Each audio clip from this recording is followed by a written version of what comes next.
Hello there, and welcome back once again to the podcast that invites Devils past, present, and sometimes future behind the bench to talk about their amazing career. And we have another doozy today with Devils legend Vezio Sacratini, who's going to join us and talk about his early career and, of course, lots and lots of Devils stories.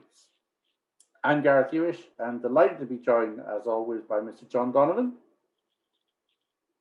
Good evening, Gaz, and just say for the viewers and everyone tuning in, we've had to cut out the main story about Franny that Vez told, but if you want to see us in the bar when hockey's back on, we will tell that story. Maybe a live event, who knows? Yeah. And of course, we're joined by the newest member of Behind the Bench team, and you would have seen his excellent work on the audio podcast and especially in the video presentation. It's producer Hubs. Hubs, how are you, sir? Good, really good. Really enjoyed helping on the last one, and as John says, what a story from Vez in this one as well. We've had to cut out, but come and find us in the bar. All money will go to charity. The man is looking very nervous now, Mr. Neil Francis. Franny, how are you? Yeah, good, thanks.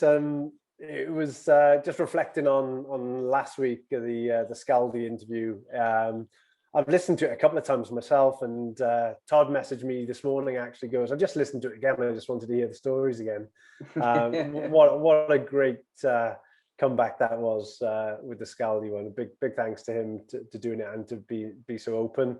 And after it, he messaged me to say, where did you find that goal? I haven't seen that in like 20 years or something. And I said, that's producer Hubs. That's what he brings.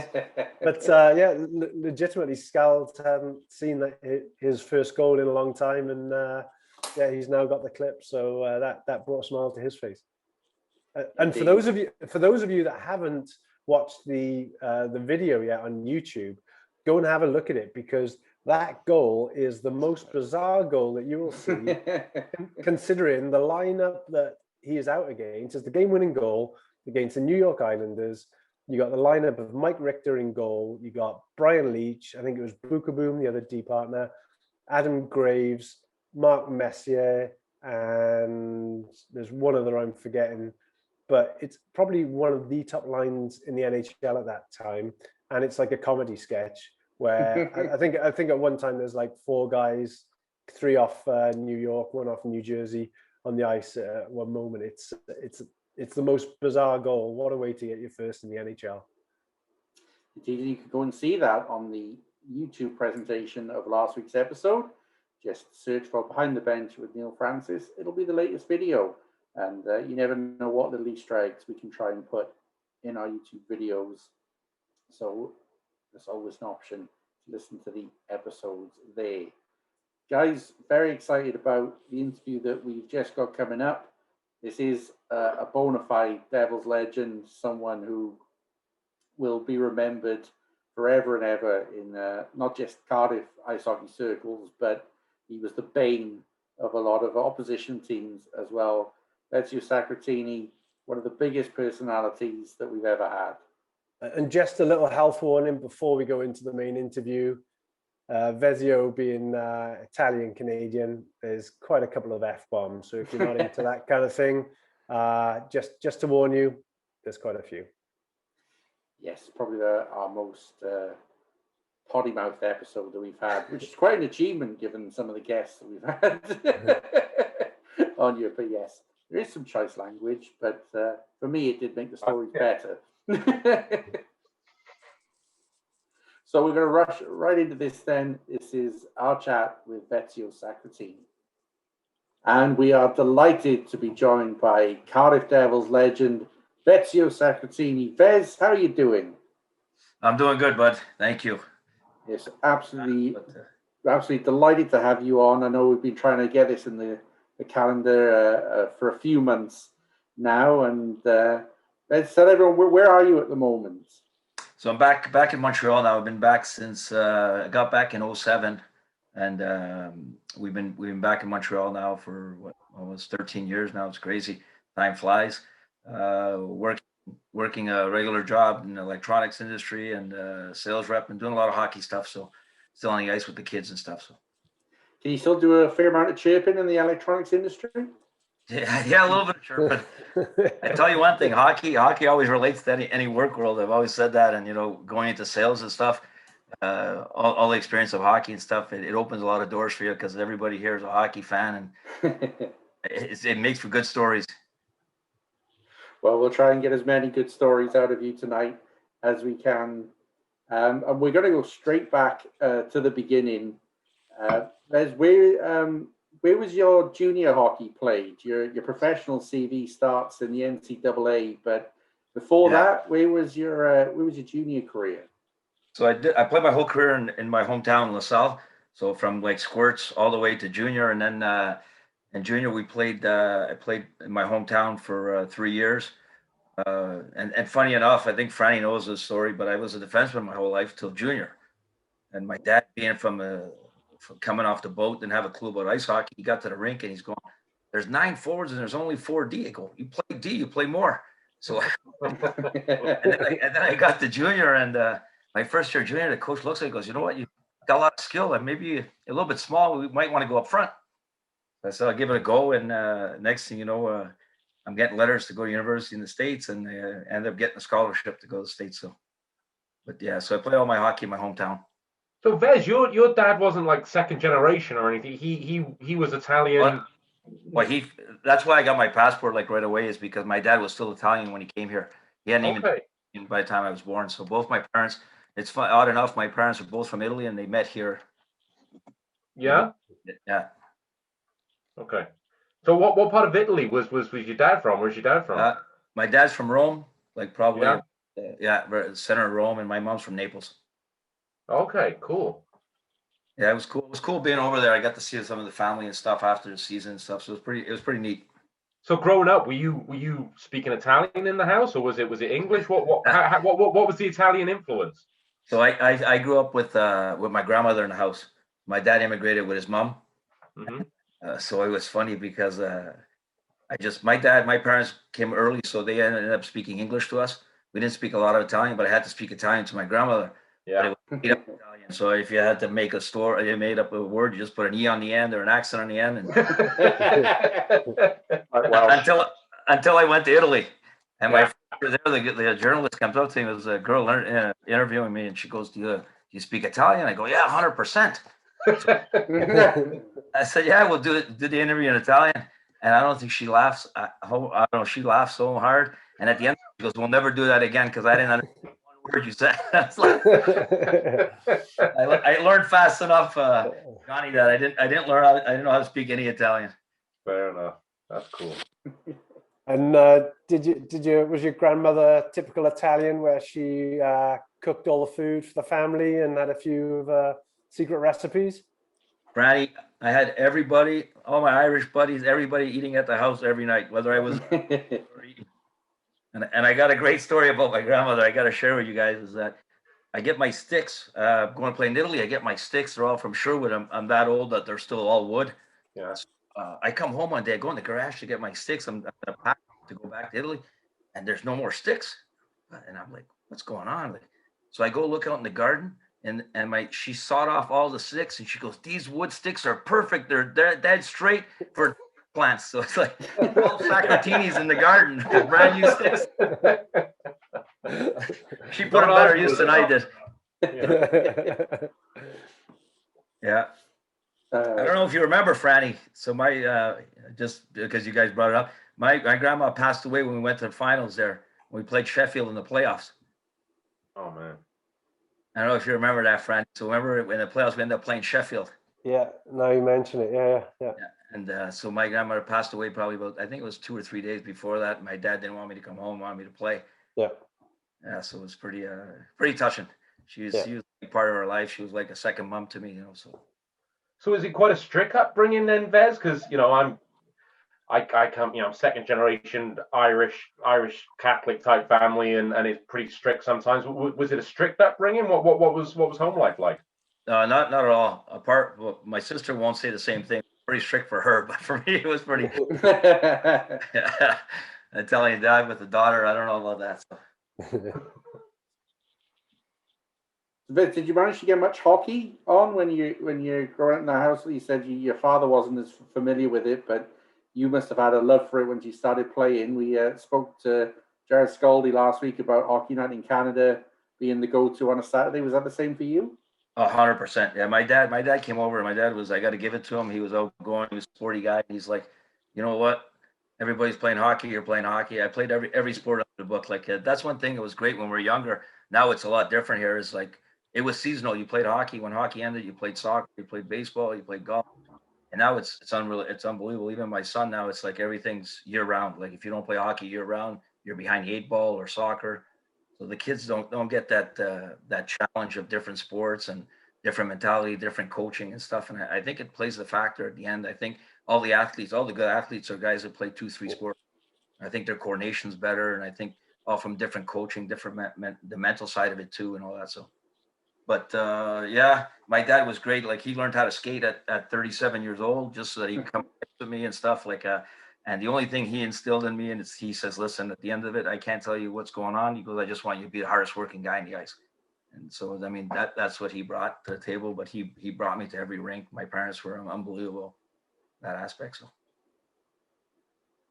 And you then get a scholarship to an American international college, Springfield, Massachusetts.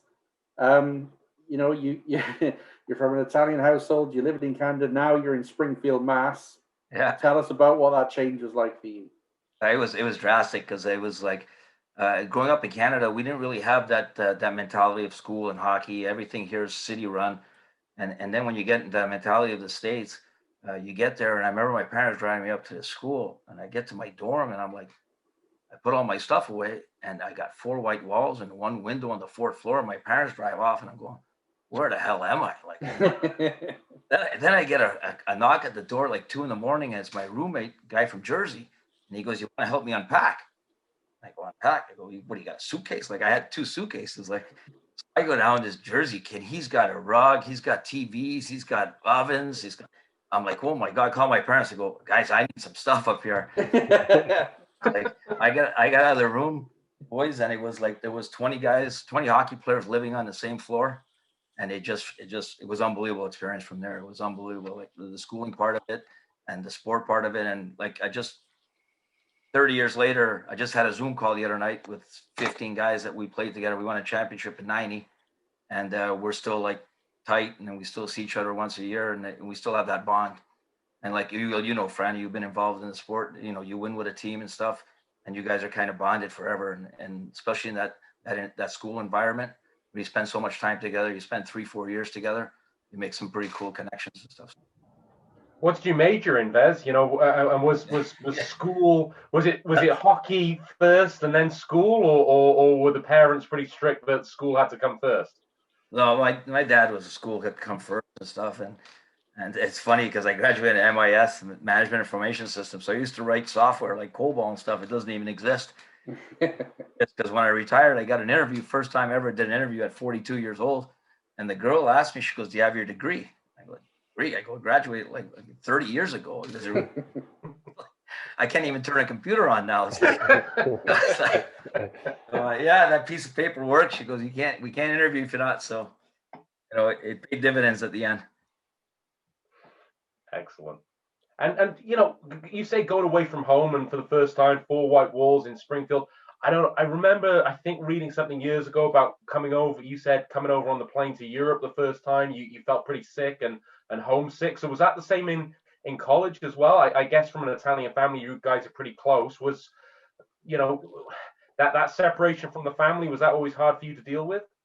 Yeah, it was different. It was different to be a Johnny, like being away from home for the first time and stuff. But it's as soon as I met all the guys on the floor there, and it kind of just disappeared after about 2-3 days of meeting all the guys, and you get that bond right away. It's not like you go into school and you got to make friends. Like you're on a team, so right away you got 20 guys that are your best friends, and you know what? So it makes for a great environment. So.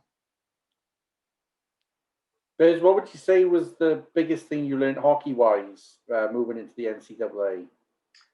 About dedication, about work ethic, commitment, about planning your days and all that. Like you had to make sure that your schooling was up to par. You had to make sure that you were still in great shape. You had to eat right properly and stuff like that. So I think the mental side of it really helped me a lot in that program there. And the coach we had there was there. He was there for 37 years. He's for a long time, and he ran an unbelievable practice, and he had us right mentally.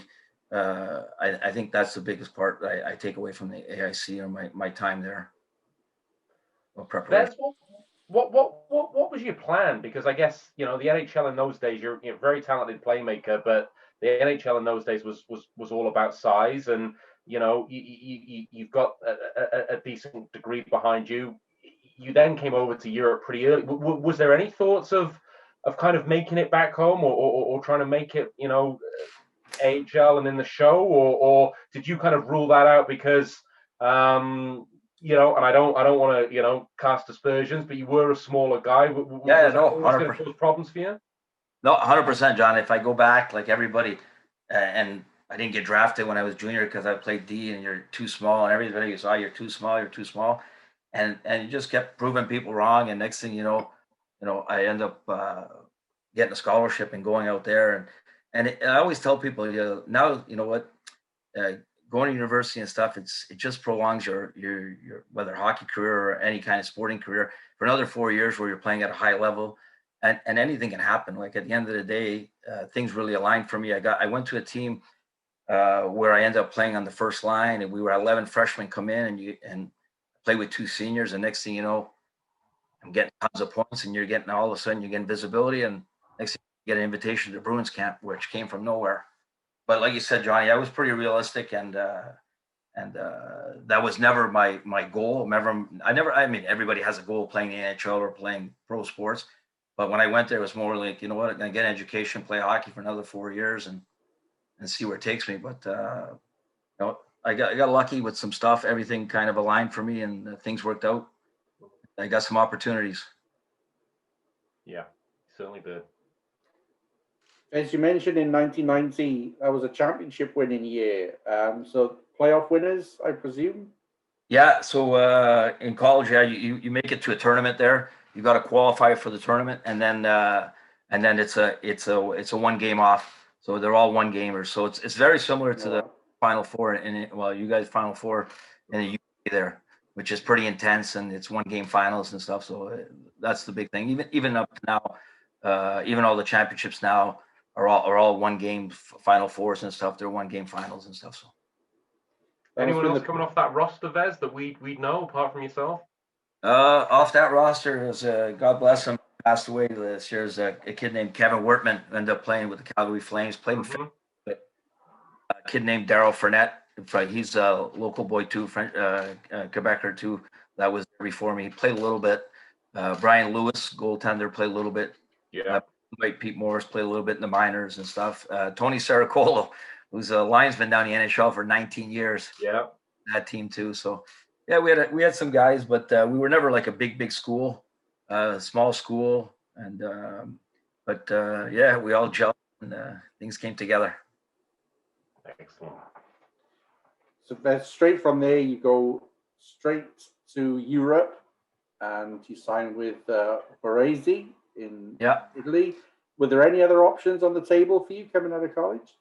Yeah, I had that in the summer. I kept playing. I played hockey in the summer here, and I ended up talking to an agent. Couldn't have an agent because he played NCAA, but he was like looking out for me, and I ended up getting a few offers. And I always said I want to finish my degree and all that. And then I got a call. It was funny because my junior year, I only played 2.5 years, and my junior year, I get a call at Christmas saying that Vezio is looking for a player, and Brian Lefley's going to fly down and watch you play.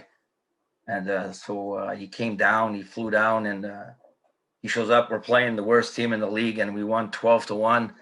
And I was leading the league in scoring, and I got 0 points that night. my only college game without a point. And so I was so choked. I was like, oh my God, I blew it. And so I go out, and I'm devastated almost to say, and I walk out, and he's standing beside my car, and he looks at me, he goes, that was a load of shit. Goes, my time. I almost started crying, I think, and he said, He goes, kid, get in the car. He goes, let's go to the pizza place. He bought 20 jumbo pizzas. He goes, let's go back to the floor. He goes, here's your contract. He goes, take 2-3 days. He goes, and I'll see you in Varese. And he goes, Bradshaw played there the year before. And Bradshaw, I don't know if you guys remember, he came back and he was playing for the Hartford Whalers at the time. Mm-hmm. And they're playing the Kings, which is Gretzky. So he goes, here's 2 tickets. He goes, go to the game tomorrow night. Go see Brad, ask him all the questions you want. You got the contract, send it to me back on Monday, Tuesday, or let me know your decision and all that. So I'm like ecstatic. I'm like 21 years old. I get these tickets. So we go down to Hartford, we watch the game, and I'm with my roommate, and then we got to go see Brad Shaw. So we got these VIP things. We're going downstairs, and I look at Pete. I go, Pete, Gretzky's on the other side over there. So we end up going to see Gretzky. We can shake his hand, and Brad's in the other room waiting for beers. He's going, where are these guys? So anyways, I end up there, and I end up going to see Brad, and from there, he said, Vez, a great opportunity. And there was about 15 Canadians on the team there when I ended up going, and I left at Christmas. So I left on Christmas Day, and I flew over there. Wow. And the reason why is because '94, it was the Olympics in Lillehammer. Yeah.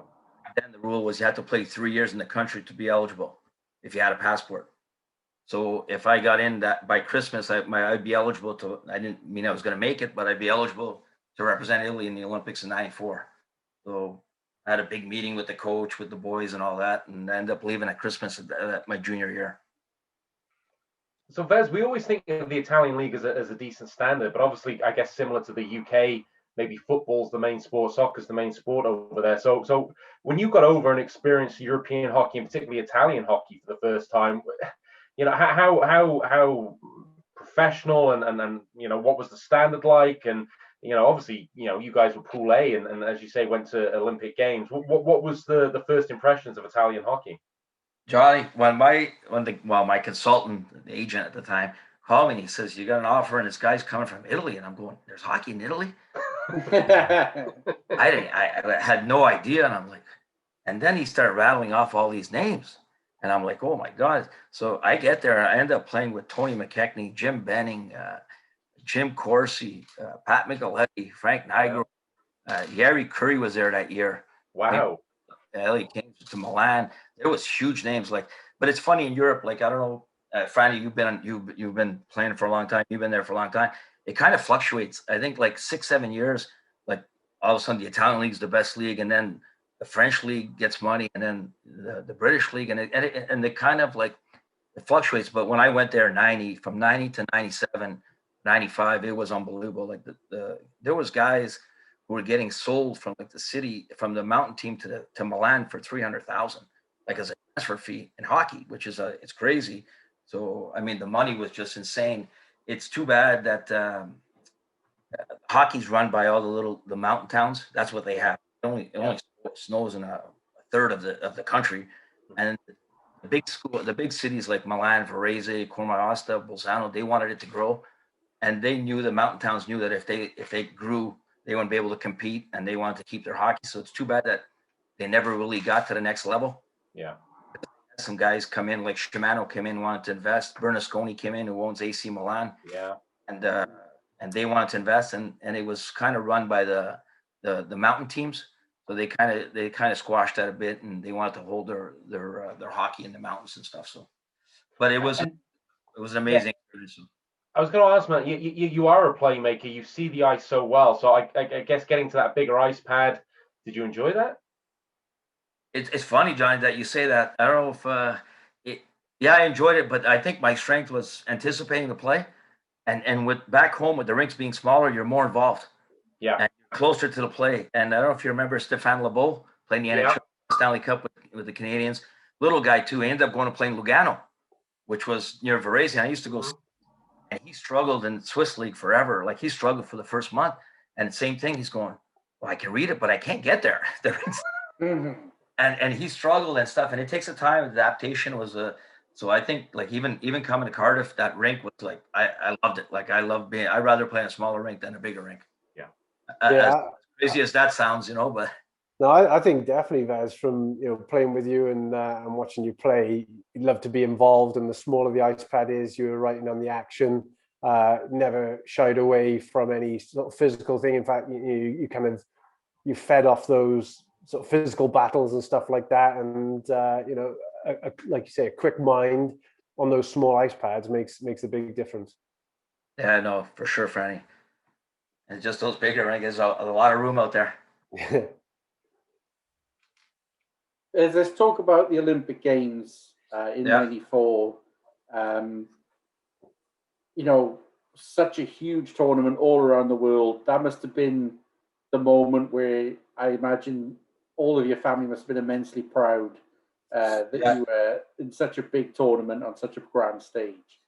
Yeah, it was pretty insane. The whole build up to the whole thing. I mean, they invited 60 guys to camp.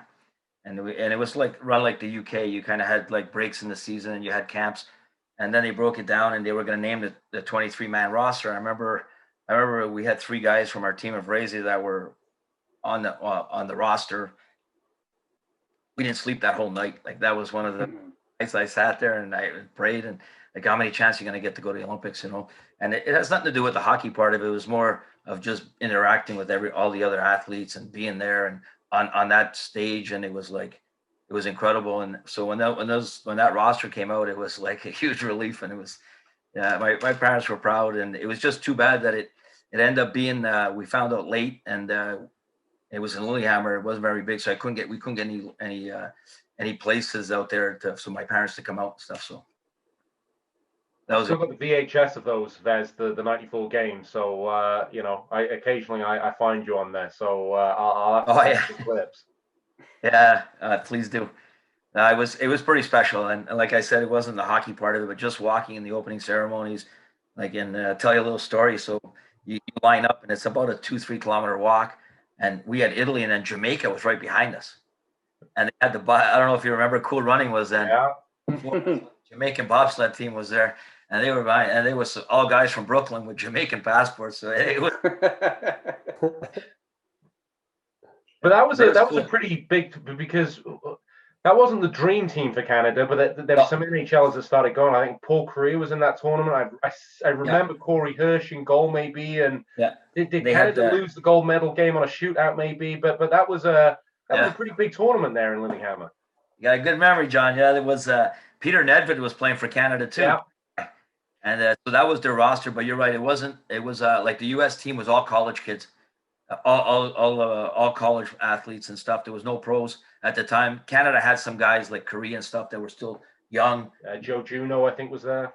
Juno was there too and stuff. So and it was funny because every year we went to World Championships, and the one Olympics I did play in, we always ended up playing Canada, which was pretty cool. Like, it's a huge thing. It's on back home, and so we ended up playing Canada, the U.S. team too, and the Italian team was full of like Canadian Italians and American and that. So it's a big deal for us, and like even at the World Championships, like I'm sitting there in '94 in Italy, and you look and you have Sakic and you have Corson and you have Robbie Ty and you have Blake and you have all these guys, and you're sitting in a room, and us Italian guys, these little guys, you end up growing and you end up being like 6 foot because you're so excited.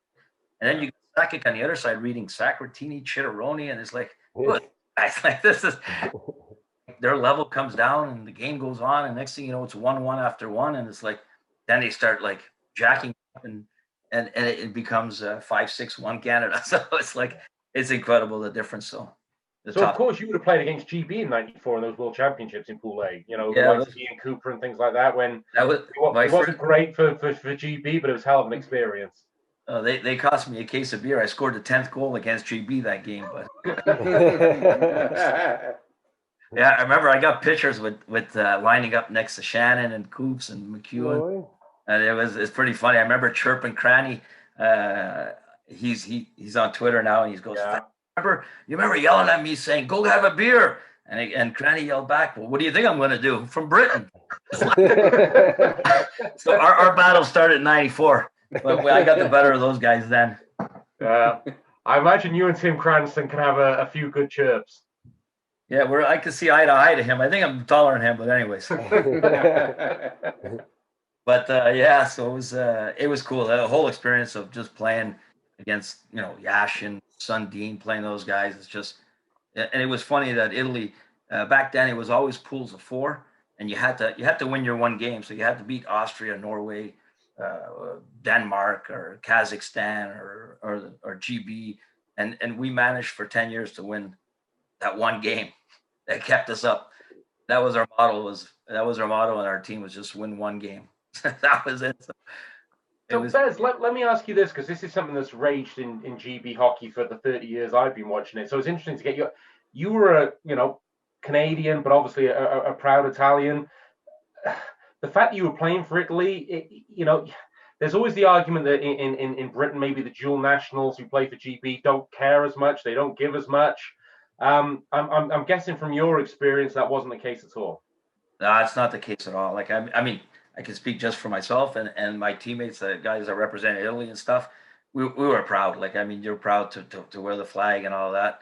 The only one embarrassing thing is my first national team game, and we lined up on the blue line, and it was, I think we had about 14 Canadians, and it was pretty much 12 of us our first time, and we're sitting in a national anthem that has a pause in it, and we all start skating off, and we're like, oh my God, we better get back. We got for that.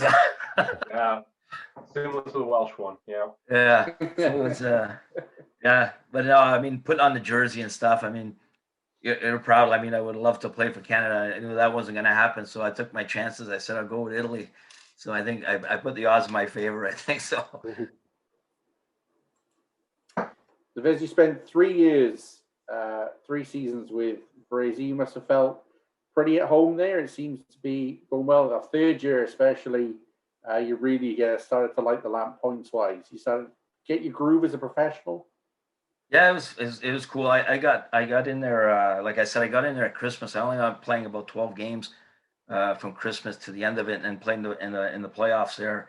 Kind of got my feet wet and went back, and ended up being there, I think in Vezio for about 4 or 5 years, and then made a switch. Went to Milan for a couple of years. But yeah, it was a great bunch of guys. A lot of Canadian guys there. A lot of guys with a lot of experience and stuff. And I don't know if you guys remember Jim Corsi. Yeah. So a big goalie, and it was his last year in his career and stuff. And I remember he really took me under his wing, and he gave me some great advice and stuff that I carried throughout my career. He said, Vez, you know what? Read the paper, good or bad. Don't worry about it. He goes, just make sure you play for your 20 guys in the locker room, the 5% of fans that understand it, and your GM, and you know what? You're going to have a long career.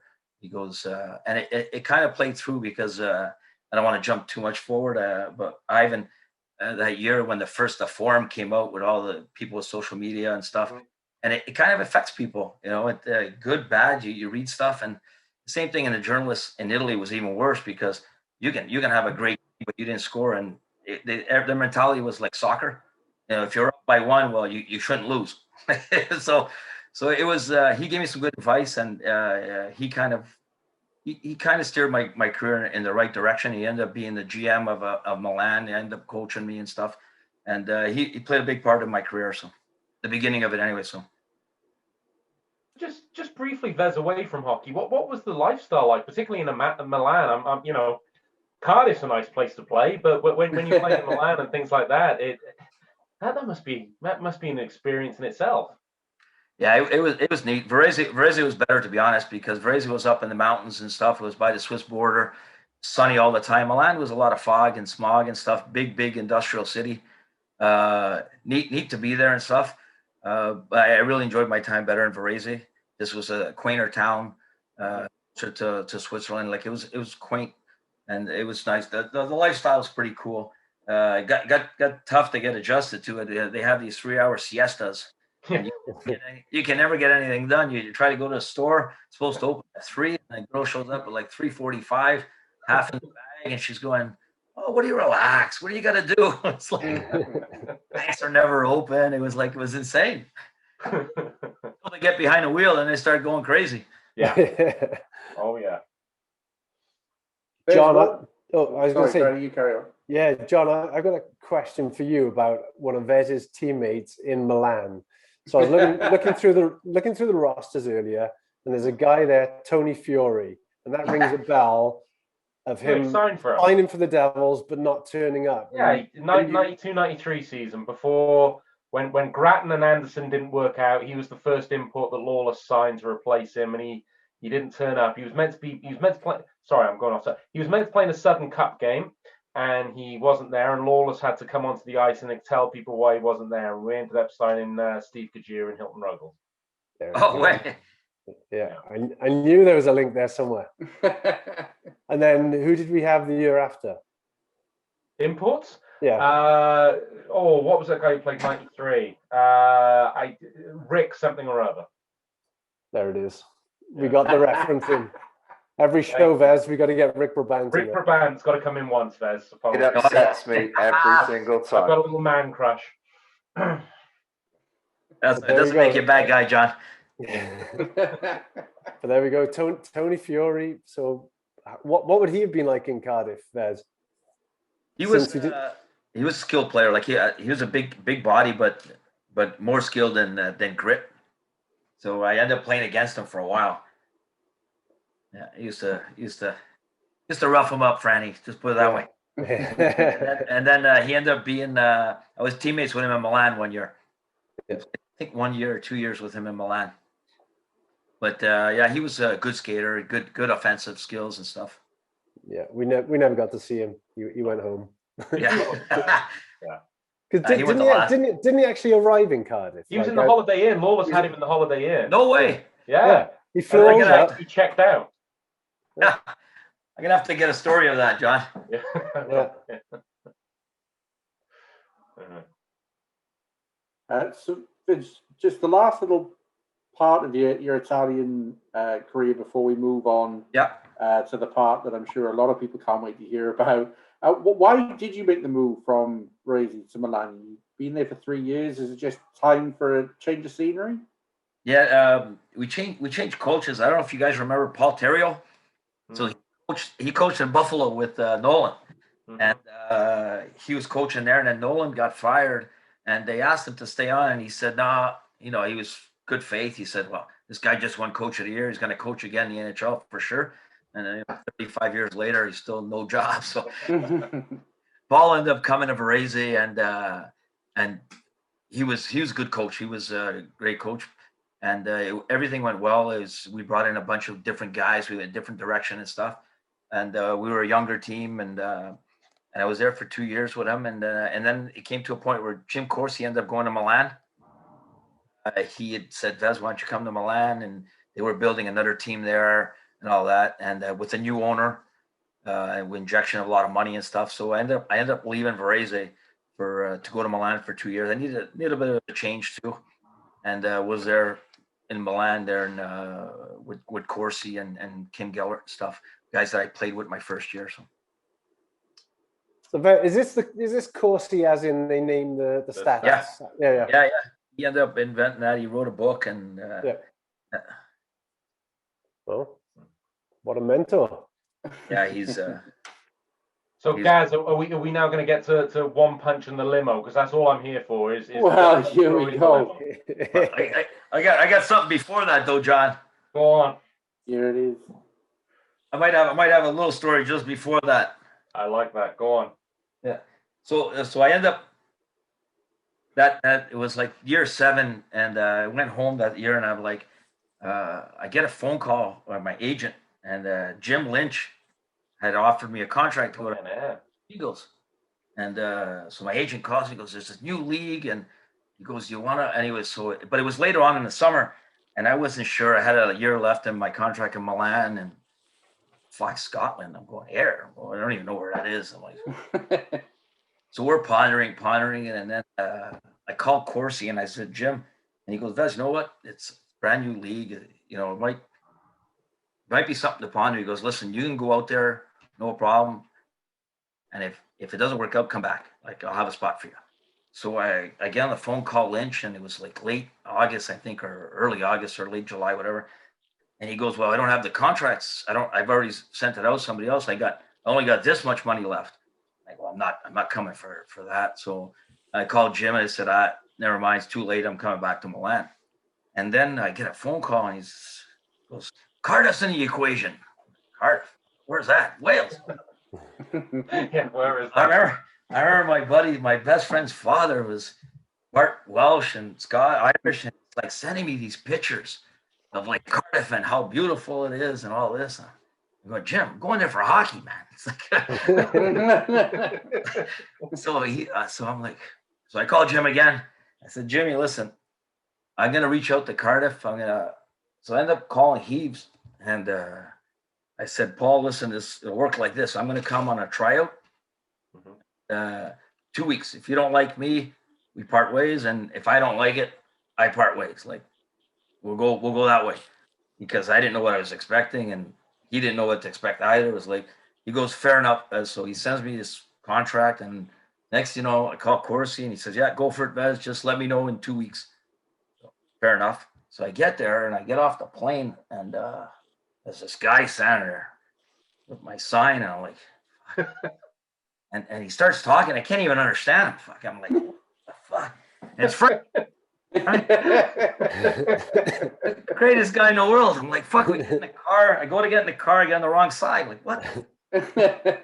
All the way 2-hour drive. Frank's telling me all these stories. I can only understand every third word from him. Like, we get to this bridge and fucking toll. And next thing, I'm in a hotel. And I'm like, fuck, Franny's gone. And he's going, don't worry, Vez, we're leaving tomorrow morning. We're going to France. So just walk across the rinks right there. And Franny's gone. I'm like, fuck, it was late. Great. It was unbelievable. Like, the whole ride was unbelievable. And the next morning I wake up and I go walk over there. The first guy I meet is Matulik. And he goes, Sacratini? Can't even speak. Another guy can't even fucking speak English. Big fucking Drago. I'm like, hockey or wrestling? Like, Jesus. So, and then all of a sudden, here come the Ware brothers. These guys are on our team too. I'm like, is this wrestling or what? And they can't even. He takes half my arm off, and then Greg is like a friendly giant. I'm like, oh my god. So then Ivan, such a great guy, Ivan, he takes me in the locker room, and the first guy I see is Coop. He's got this fucking blonde, long hair. I'm like, where am I, man? Like, Moria's wearing a bandana, and then Shannon's popping around like he's fucking lucky.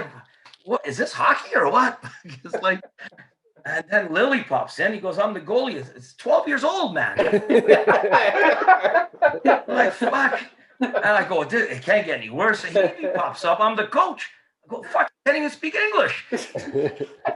I got the Scottish guy fucking screaming, yelling.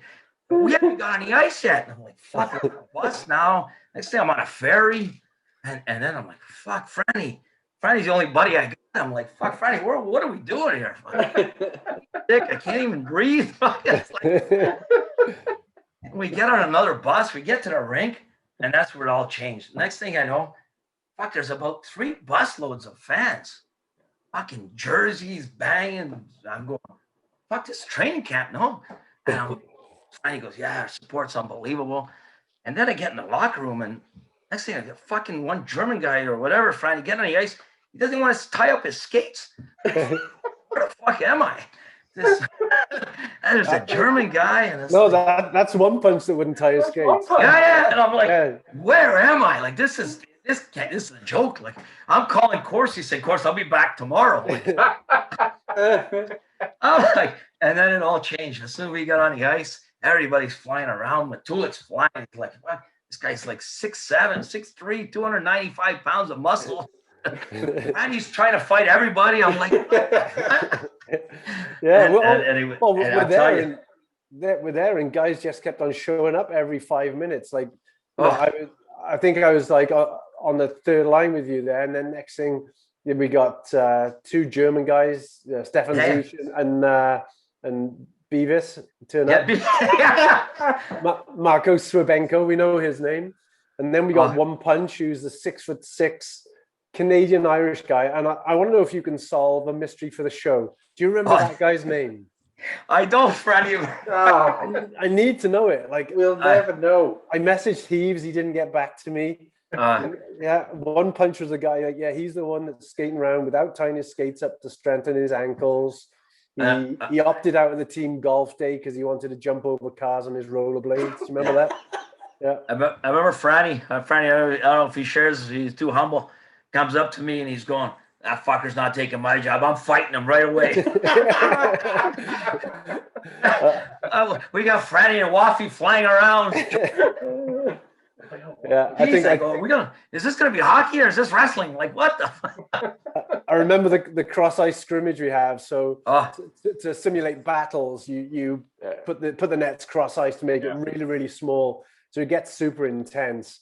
And yeah, all these guys are showing up, and I'm thinking, no, they're not taking my job. So I remember the puck got caught in the netting, and because they're up tight against the boards, you got to try and dig it out. So there's poor old Beavis trying to dig the puck out, and I just smoked him into the iron. And he is just the look of disgust on his face at what I've just done to him. Excellent. Yeah. So that was that. And Glenn Anderson too, Vezzy. Yeah. Then the next thing we get wind of Anderson's coming over. Oh my God. And so he's in Cardiff now, and Matulik knows. And I'm going, finally somebody that plays hockey. Like, fuck. So we end up coming back to. Oh no, sorry. So we go out that night in France, and we all go out, and I can't believe, like, it's unbelievable. This is like close-knit team, like right off the hop, like everybody, it's unbelievable. And we get to this bar, and there's a dress code. Shannon can't get in. So we all go in. Shannon goes, "Don't worry, I'll be back." Shannon's gone. Remember this, Franny? Next thing you know, Shannon's in the club, and he's bouncing around, and there's these sparks coming off the dance floor. What the? He's got his golf cleats on because he only had run shoes. He needed shoes to get in. Shannon's flying around on the dance floor with spikes on. There's sparks on the dance floor. There's wooden floors, like proper expensive polished wooden floors, and he's doing pirouettes. So you can just see these like bullseyes all everywhere that Shiny's been because he's doing spinoramas in his golf shoes. Yeah, I knew from that night on I was staying. Oh, it's funny. So then we end up coming back to Cardiff, and I walked into that rink, and it was like, it's unbelievable. Like, I loved it. And then we end up playing, I think it was the German team, Franny? Yeah. Well, exhibition game, and I get on a line, me, Franny, and Anderson. And I'm like, this is fucking, and I think we scored in the first shift, Franny. I think we got Glenn, and then I think we might have scored on the second shift. And Anderson's got, like, I think me and Franny set him up for 2 empty netters. And we're hugging in the corner, and Glenn goes, "Vez, pick up the puck." Well, Glenn, fucking only 2 goals. You might want to score a third. And he's going, pick it up. And I'm going, fuck, Glenn. All right, I go get the puck, and after the game comes to see me, and Franny, I don't know if you remember this, Franny, he goes, "Vez, this is my 500 pro goal." Wow. What do you mean? He goes, I go, "This is not NHL, Glenn. It's a nice idea, but wrong league, buddy." It's like, I'll never forget. He goes, "Vez, we getting paid?" "It's pro hockey, buddy. This is my." He goes, "Gretzky got 498 assists." He goes, "You and Franny got the other 2. He was like, and I looked it up, and he does. He's got 498 goals. Yeah, there was something in the thing after saying that if he went back, he needed 2 goals for 500 goals. And he actually said, "No, I've actually got 500 career goals," but never actually said where he got them. Yeah, he was a great guy, like class act guy. He was awesome. And he bought everyone steak? He bought everybody everything. Yeah, with the team credit card. I think he got thrown out of the casino because he won too much one night, Franny, didn't he? Oh God. So that was it. I think after that game, I think walking out of the rink just for warm-ups, and the opening song and the intro, I think I called my agent from the room, and I said, I'm staying here. I'm not leaving. I'm playing for free. The fans, it was unbelievable. Like right off the get-go. Have you found Savini's by then? Sorry? Had you found Savini's in the arcade by then? Yeah, we did that morning, Hubsy. Yeah. And then Dorothy's right that night. Absolutely. 2 more good reasons to stay. Franny took me to both. Franny knows the other surreal moment I was going to ask you about was I was like a 16-year-old. There was like a Wednesday lunchtime team launch, and everyone comes onto the ice, and then this limo comes onto the ice, and it's you, Stefan Zisch, and Glenn Anderson getting out of this limo. And with the greatest respect in the world, I knew who Glenn Anderson were, but I wasn't sure who the other two guys getting out of the limo were. And neither did I, John. Wednesday afternoon. Hey, Glenn But neither did I, John. I was like, what am I? I'm in a fucking limo now. I'm like, put myself into it. I just want to play hockey. And then the best part is, we get out of that limo, and I'm like, I'm sitting in there. I'm going, Glenn Anderson, you go. I'm just going to go out the back over here. I'm just going to go hide because I was embarrassed. I go, I can see Glenn coming out of there. The guy's got like fucking 19 rings and fucking 8,000. But I always wonder what Stefan Zisch must have thought, because you just had a very good career in Italy. Stefan Zisch, God love him, was selling popcorn or something, and he had to get out the same limo as you and Glenn Anderson. Yeah, it was unbelievable, buddy. From that day, man, it didn't take long till I fell in love with the place and the guys and everything. It was unbelievable. And that year, like, it's insane how our team just came together. Like, it's insane. Like, I mean, Thornton ended up joining. I think Randy Smith had a back issue. I think that's right. He couldn't play, and we ended up picking up Ken Hodge, I think, because of that. And it was just Hodgie, Matulik, and Thornton was like great line. Chemistry just game, and then they had the British line was unbelievable. Mo Coops and McEwen. Yeah, they were unbelievable. And then they put three misfits together. Me, you, and McCarthy. But another two guys that couldn't speak English. I'm like, what? and then you had crazy Franny and Waffy going with, and it was like those guys were like high energy every game. It's like I had to stand the other end of the bench because those guys were just chirping everybody. Anyone. But those lines were pretty much set from about, and I think that's what gave us the edge over Sheffield maybe that year. Those lines kind of came together very, very quickly, and like you said, all right, Ken Hodge came in a little later, but the chemistry you had with McCarthy, who was this 34-year-old guy who played lower level hockey at Milton Keynes, and Uchuk, who was just coming into the country and got a 97-game ban because he slashed someone across the head in Nottingham, and but that chemistry happened very quickly. No, it was unbelievable. I remember it was I think it might have been Franny or Mo telling me, "Don't worry, Don McCarthy come. That guy just scores goals." I remember saying, I'm going, okay, because I never shoot. I hardly shoot. I need somebody who's going to score goals. I might need somebody who might have to protect me too. So we got you, Chuck. So we're going to be good. And we got Franny there, so we're good. And I got to give it, Doug McCarthy, man, that guy scored goals. Like he just had a knack for scoring goals, and chemistry just, you get, well, Franny, you've been on a lot of teams. You come together like, I don't even know how long. We didn't even spend too much time together. Like you said, John, Heavey somehow was like a genius, put these lines together, and it just clicked like and it was great because you didn't care if you're on the third line, fourth line, everybody just wanted to win. And maybe because of our bonus structure, I don't know if I can share that, but bonus structure, and that's why we went 20-1 on the road, because we only had a road win and we had 0. So we went balls out on Saturday, and then Sunday we just whatever. No, I'm just kidding. And it was unbelievable. The start of that season, Vez, because you guys were great away from home, but at home you couldn't win a game the first 6 weeks, and there was the guy up in block 13 who threw his shirt on the ice and that sort of thing. It was kind of a bit of a difficult start to the season at home in this new league and everything going on. Yeah, it was crazy because you couldn't get a better rink to play at home. Like you couldn't get like a sixth skater. Like it was unbelievable, the energy and everything, and it just didn't make sense. And then it all added up that we had no bonus to win games. So it was just a slow play, Vez, wasn't it? To get it was. We just played the rope-a-dope. We get a little Muhammad Ali, But I got to give it, man. That team, it didn't matter. Yeah.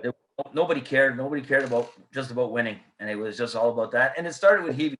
I got to give it to him. Like Paul was, his first time coaching, I think, or maybe I'm wrong. He just had begun. He just had second year. And now he's got a bunch of guys like Caprice, Hodge, Matulik, Wersey, like NHL guys, like big resumes. And he was great, just putting everything together. He kind of picked everybody's brain and he kind of made it his own though. but he kind of reached out to everybody and for advice and stuff. And I think he was a great guy to play for. He's just a player's guy, and everybody wanted to win for him and the team. It was unbelievable. Yeah, JD, you mentioned there about us having settled lines, and that's probably what gave us the edge over Sheffield that year. I'd also put it that if you look at what, like Vez says, was our third line, so it was Vezio, McCarthy, and Uchuk. Vezio finishes top scorer in the team. McCarthy's in third, and Uchuk's not far behind. That's your third line scoring there, and I relate that to the year when we went on the world record. Yeah. And we had Stu McRae, Tyler Michelle, and Sam Smith had the career. And it just meant that teams are obviously going to focus on like Ivan Hodgie and Thought because the names they were and the resumes and everything. And then you got that third line just throwing in the goals. And I knew McCarthy was a good player. Yeah. He'd put up like 200 points a year in Milton Keynes for the last God knows how long. But you always thought, okay, he's a points machine in a lower league. Yeah. But then when he came up, like I didn't realize how kind of successful he was in University of Alberta. He's an absolute legend there, isn't he? In a good hockey program. Yeah. I didn't realize what a smart hockey player he was, and so enthusiastic about the game. He was in his later years, but he was fun to be around, wasn't he? I mean, it's amazing. Always had a beer after the game because he needed to get the electrolytes back in his system. I don't know about that, Vezzy. Yeah, it was. But it was just the whole mix of like starting from your leader, like where is he just cared about winning or cared about the whole team. Matulik was the same. Everybody has the same mentality. Everybody was like there for everybody, and it was incredible. Like I've never been part of a team that gelled so fast, and it was fun to be a part of that team. But then you take away Franny. Don't take away, like I remember coming and I looked up stats, and Moria had like Gretzky numbers. Like I think he had 16,000 points in the. Going, where am I going? Fuck this guy and him. McEwen was a legend, and Coops, and those guys, like they were unbelievable. They were like three guys that played together for like 40 years. It was unbelievable to watch. That's what like one of the most perfect balanced lines, wasn't it? You had Mo's unreal skill, Ian Cooper doing the dirty work, and in front of the net, his famous tip-ins and everything. And then you got McEwen. Nobody knew what he was doing, including himself. And he had more skill than you've ever seen, and would just. Out of nowhere in a game where maybe we were struggling, he'd do something magical and get us that important goal. And Mo was 61 then as well. So yeah, Mo. It's funny. I just sent him a video for his 60th. I just found out he was 60. Yeah. Sent him a video. So I told him, I go, Mo, you must be lucky now. You're 60 with the COVID thing. You're going to get your vaccine first. I don't know how happy he was about that. It was funny. Mo would never tell anybody how old he was. But Franny's being a little humble too. Franny played a big part of us too. Franny was out there fucking challenging guys, him and Waffy and Swanee. And positive. And Franny was one of the best teammates I've ever had, man. Not because he's online with us here, but I've always said Franny, man, he's always been heart of gold, and he's the gel to every team. That's why he's still there, and he was still there for a long time. So, Franny, can I throw in something OCD about you? I remember being in Sheffield and seeing you score a 4-all draw that year when Ken Hodge scored a couple of goals, I think, in his second ever game, and you scored that night. So against Piero Greco, if I remember correctly. Yeah. Absolutely. Yeah, absolutely. Yeah, I think it was on that game off the bat. I tried to fight. Remember Scott Campbell? Yeah. I was chasing him around because you have to play to your strengths, and mine wasn't on the ice. It was getting under people's skin. So whether that was being on the bench, and he was actually mentioned it he was on 4,000 and Counting podcast the other week, and he was talking about our team and everything, and then he said, he name checked myself and Waffy, like hanging over the boards, just absolutely getting under people's skin. So just and that summed the whole team up. Whatever way you could contribute, whether it was whether it was on the ice or whether it was from the bench. And I think after Thoughts came in, that was pretty much me consigned to the bench for most of the year. Then you just did whatever you could to help that team. Always made it quite nice for a skating pass when Franny was winding up people. I bet. Yeah. I bet. And then don't forget we had Lily that came in as a 16-year-old, 17-year-old that really stood in his head. It was unbeliable. I mean, he dislodged an NHL netminder from Yeah, the start position. Bev, you finished second in scoring that year, didn't you, in the whole league with about 3 goals as well? So the assists were, I think it was Dale Junkin that beat you. You were second in league scoring that year. Yeah, Dale Junkin. I got a good story though about that just before that. So we played that German games, and then I started looking at names that were like signing in Manchester and Nottingham and all this. I'm going, fuck, this is gonna be a good league. Like, and I remember being up in the bar and I met Carl for the first time and Gagsy and all those guys, and they were like, oh wait, we play Manchester next week. Fucking Hilton Ruggles, he'll score 6-7 against us. Well, 6-7. I go, how many times are you gonna score in the league? He goes, well, he'll get 50 for sure. I go, 50? I go, what are you guys, crazy or what? I go, you're lucky if you get 5 points, Hilton. I know Hilton, like get 50 goals. 50 goals. I go, what do you guys want to wager? He goes, £100. I go, let's make it 1,000. Like, are you guys nuts? Anyways, long story short, those guys bought me out. I said, just give me a case of beer at Christmas. I think not even bought out at the end of September. I think he'll 3 goals. And the top scorer in the league was Junkin with 59 points. Yeah. Yeah, I mean, I love Hilton stuff, but I knew he wasn't getting 50. Can I, Franny, Vez, you were on that team, and it's just, you guys probably don't remember, but I've been watching hockey for 30 odd years. There's only very few occasions that police have been involved, and 2 of the occasions were that year with Uchuk in Nottingham and Shannon in Sheffield. You know, is the statute of limitations passed now? Do you remember those games and what happened and kind of the fallout from them? Franny, I remember the Uchuk.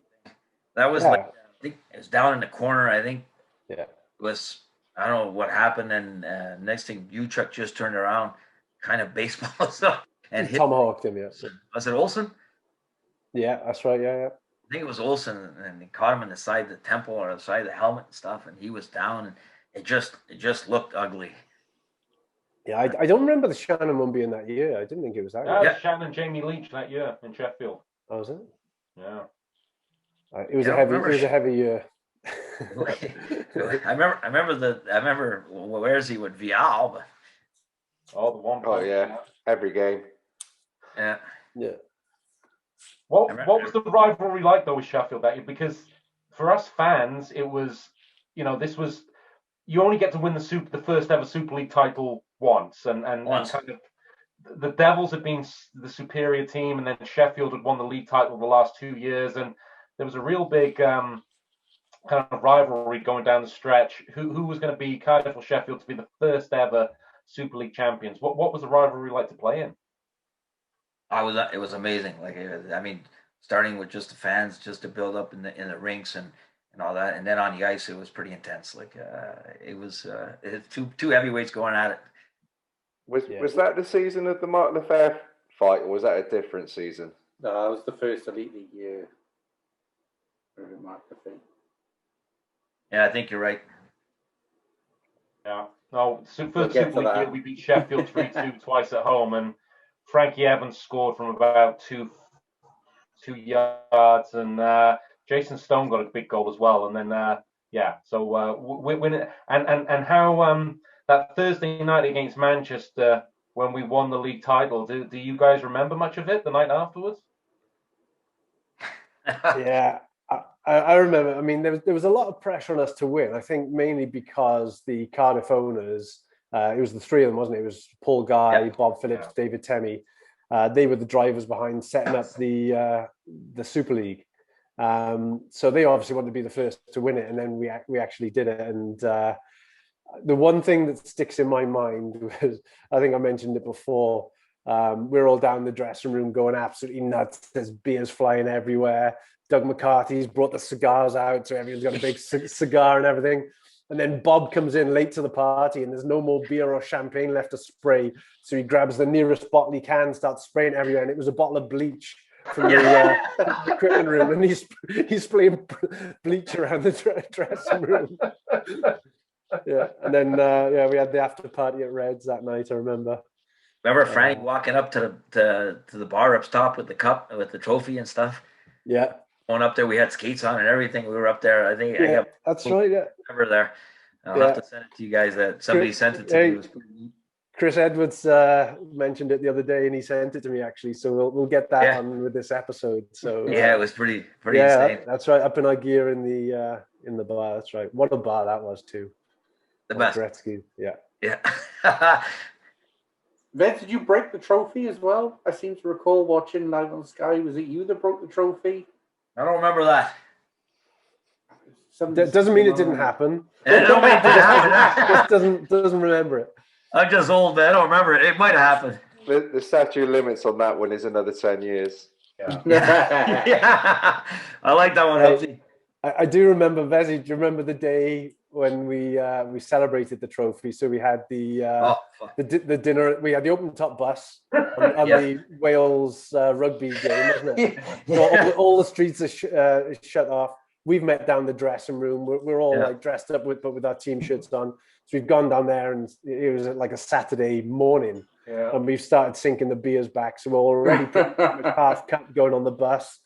And then we're going on the open top bus through the crowds, and it seemed like they were all out for us, but I mean, we all had Wales rugby jerseys, you should have guessed. Yeah.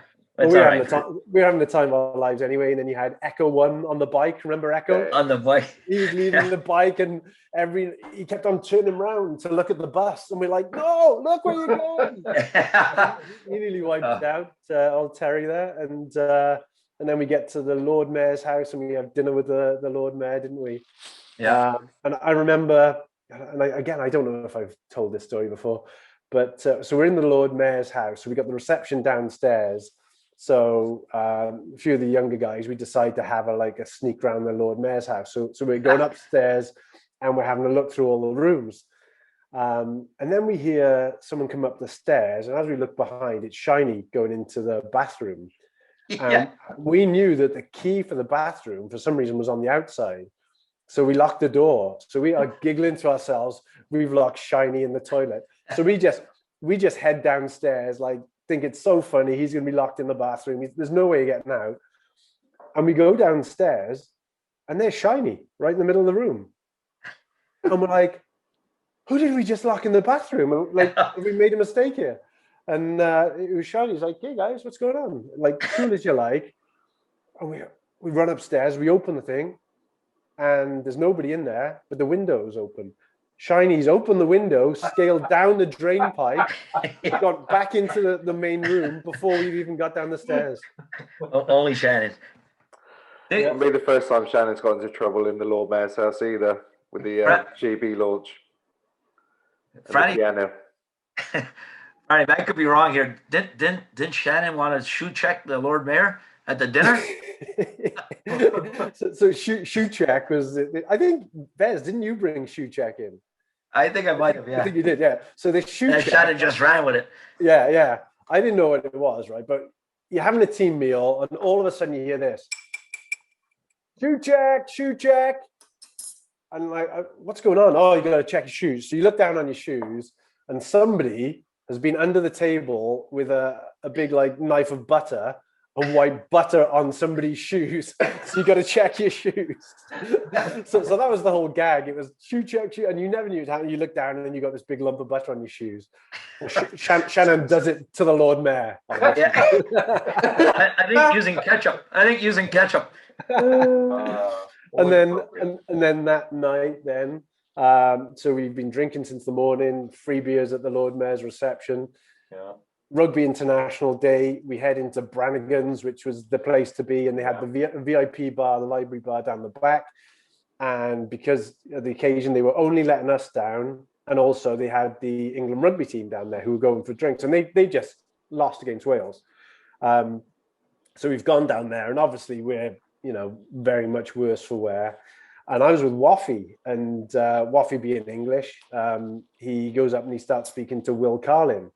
Yeah. And he speaks to Will Carlin, and Waffy's opening line was something like, hey, how you doing? Unlucky today or something.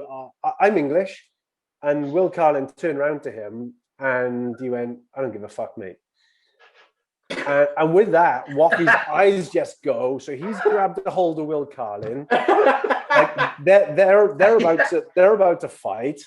So some of their big guys go in. So all the big names back in. So they come in. So then Where's comes flying in, Ivan comes flying in, and as Paul Heavey has come in, he's got the biggest, thickest glass ashtray, and he's about to tune one of the second rows for England rugby team over the head as the bouncers literally come in and go, no, and everything kind of stopped, and it didn't actually kick off, but it was that close to going like the biggest brawl of all time would have been the Devils versus England rugby team. I can't believe you've not told that one before. I know. I just remembered it. I was in there hanging on to one of their calves, just trying to get in. The guys are massive. Yeah, I'll never. That was probably the best 24 hours I've ever had. Like it was insane. And I remember Heavey hanging off the drapes. Remember the big curtains there? The big section, and he was climbing the curtains. And that's I play for that guy. That's our coach. Yeah. Oh, it's insane. Wow. Because I guess after a first season like that, you made your mind up. This is where I'm going to stay for the next few years of my life. It's funny because we end up going to. Did we lose in the Final Four, Franny, on the Saturday? Yeah. Did we not make it? Sheffield semi-final, yeah. Yeah, we lost the semi-final. Yeah. So do you remember that nearly kicked off in the corridor in Wembley? Yeah, they put us out the same door, down the same corridor in the same direction towards the dressing rooms in a playoff semi-final, and I think it was Tommy Plummer and Cranston were obviously involved, and I think Shiny was the one that had they was kind of squaring up with Tommy Plummer, and it was like if anybody had flinched, the whole thing was going off. Touch paper would have been lit. Yeah, that's right, Franny. You're right. Yeah. But yeah, you wanted to stay, Vez, I guess, after that. And I want to stay after first night there. Stay back. I think, and then I end up. I think me and Thorts were up at. I don't know why we were up in Manchester. I don't know if that was a year after. I think I might have signed it. We were going up to watch the weekend final. I remember this is a good story, to meet Bob and stuff, and we're going to sign a contract, me and Thorts. And so we ended up bringing Ruth and Beth up, and we went up to the it was the following year, Franny. So we didn't make it to the Final Four, but we went up to meet Bob and all that, and we was going to sign like a 2-3 year deal, whatever. And so we went up, and they watched the first game on a Saturday, and the girls go on Sunday morning. They said, "Well, we're just going to head back." And we're like, "Well, you sure? Remember how to get home? It's like a 3-hour drive." And they're like, "Yeah, no problem." So me and Thorts stay up, and we watch the game. And then Sunday, we end up decide we're going to leave. So me and Thorts jump in the car. We had this big Devils car with the logos and my name on the side and all that. And we get to the gas station. We go fuel up, and I call back, and I say, "Yeah, we're leaving now. It's 12 o'clock. Be home at like 3. So Thorts calls Beth, and I call, and next thing you know, me and Thorts are driving, and we're just shooting the shit. We're talking, and it's like 3 hours drive. And I'm going, fuck, Thorts, when are we ever going to turn right? Like, don't we fucking turn right? I know this one. This is and now fucking me and Thorts, and then there's this white flyer car flying by us with the fucking flags, and me and Thorts were like, what the fuck are they doing in Wales? Like, fucking hockey's over, like, and they're yelling at us. We were high on the highway, like, fuck, 3 hours in, and next thing I look, and there's this fucking mountain. Like, I've never seen a mountain like that. I go, Thorts, there's no fucking mountains in Wales. Like, where are we? Like, Thorts goes, don't worry, we see this sign. And we thought it was Penarth, but it was fucking, I don't know, Penwyn or whatever. Thorts goes, we got to pull over. I say, yeah, pull over, Thorts. So we pull over at this gas station. I run in, and I go, dude, I think we're a little lost. I go, where are you trying to go? Heavy accent. I'm like, we're trying to get to Cardiff. He goes, dude, you're almost in Scotland. Go 3 hours the wrong way. So I remember getting on the phone saying, now it's 3 o'clock. I'm going, I'll be home at 9. Like, later. So 6 hours later, me and Thorts fuel up at the same gas station in that. And the guy's like, did you just fuel up here like 3 hours ago? I go, no, it must have been another Devil's car. I was like, we recited every Dumb and Dumber line there was, me and Thorts. Like, if it makes you feel any better, Vez, you're not the only person who's done that, because Teesa's driven us back from Manchester, me and Hexie falling asleep, And when we woke up, we were in Watford Gap Services because he'd forgotten to turn off, so we were closer to London. It's easy done. Manchester's just we just kept driving. It was insane. It was like 3 hours the wrong way. Yeah. Vez, I not curtailing it because I know Gaz will go through the years with you, but just on a bigger point, should Super League have worked? Because that first year, I just remember it being fantastic hockey, and for the most part, but obviously the balance wasn't quite right with the British game and what have you, and then find out. But as a player in it, did Super League feel like it could be a really big thing? Oh, 100%. Like, I mean, I remember with Sky Sports, and I remember guys and buddies that had Germany and Italy, and they would tune in on Sundays to watch because the coverage was great, like the cameras, everything. It was top notch, and it was crazy. Like, it was beautiful. Like, the league was just like a hit. Like, it was all pretty decent ranks. Like, it was well run. And all that. It was to answer your question, 100%. I thought it'd be a no brainer, but. Is that the bit you talked earlier about the little teams in Italy and the towns? I guess the parallel there, because we had obviously the likes of John Hall buying into Newcastle and those guys. So you had the arenas, but we still had the smaller rinks, I guess, like the Bracknell. So I guess it's a parallel there, and that's why it probably didn't kick on as well. Yeah, I think you're right.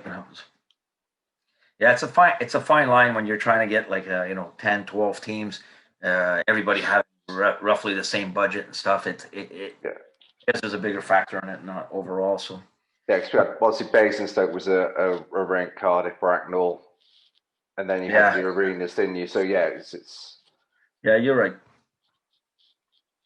Yeah, similar to what happened in Italy, I would imagine. Like in Italy, like you take Shimano, they're given whatever $3 sponsor. They get a little small article in the newspaper. It doesn't really drive when they can sponsor one bike team for a third of the money, and they're all over Europe, with publicity and stuff. So it's too bad that the Italian League never got to bigger cities or never got a TV contract. I thought the TV contract in Britain would help because of attracting sponsors and stuff to subsidize from the smaller rinks and all that, but. I don't know what happened. Your time at the Devils, I associate you with two lines. I associate you with that first year with Uchuk and McCarthy. And then when Kenny Hodge left after 2 years, the line I remember you on, you were the heir apparent to go there and play with Machulik and Thornton on the big line. And that was it was exciting to watch as a line. What was it like to play on with those two? That was amazing. Those are like end up being like two really good friends and guys that we still keep in touch with. I think Thorpe became one of my best friends, Ivan as well. And I got a good story about that. It was like Ivan was such like, I mean, Franny can attest this. I don't know if there's a better teammate who cared about everybody than Ivan. Ivan was like a true leader, whereas he was a true leader too, but I both a little bit different. Where Matulik was just all heart and he cared about everybody. And I remember Ivan, he kind of set me straight and set me. I think he helped me prolong my career. I became really close with Ivan and our whole line. And I remember me and Torres were like, fuck, we never get a pass from Ivan. Like, fuck, it's fucking shoots, man. And it's like, and me and him be yelling at Ivan every shift at the bench. Like, can you not see us? Like, fucking, like we give you 7,000 passes. Can you not give it one? Like, fuck. and then Ivan is so great. He's like, and he's just battling, fighting guys for me and Torres. So we don't even acknowledge that. And we're like, fuck, can you give me a pass? and then one night Ivan goes, fuck, I'm taking you two little monkeys out for dinner. I'm like, okay. And then he just sat us down and he just started reaming us out. He goes, you know what? I make a lot of room for you guys. You guys don't understand. I don't see the ice like you guys, but you guys don't create space like. And he kind of made me sit there. And I was like 28 years old. I'm sitting there and going, hey, he's fucking right. It's like, Ivan, you don't have to pass anymore. You do what you do. And it was like, it took Ivan to really like set the stage and say, wow, everybody sees the game differently and everybody brings a different aspect. And I think that's why we always had success, because everybody bought into their role and everybody got in. And that's why, like in Cardiff, and Franny could admit before my time or even now with Lorda and all that, core guys that stay there, they kind of run it and stuff. And everybody kind of comes in and kind of fills the gaps that are left over. But the core guys are the guys that have their niche and what they bring to the team, and everybody respects that. And I think we've had success because of that. I think Ivan was a huge part of that. So Yeah, absolutely. it was fun playing with those two guys. And I guess you know, thanks to Franny and Todd and everybody, the Devils win trophies again now. But you know, I know you won the Challenge Cup in the Elite League era with Devils, but that playoff weekend in '99 was maybe the last. We weren't expecting it as Devils fans, but it was the last big one for a while, and that was a pretty special weekend, beating Manchester in the semi-final 5-1 with Chinny getting the hat trick, and then Machula getting the 2 goals in that 2-1 game against Nottingham. That was a special weekend. Yeah, it was pretty special. I remember chasing those 2 goalies around the ice there, Pietrangelo and Robbins, but it was pretty good.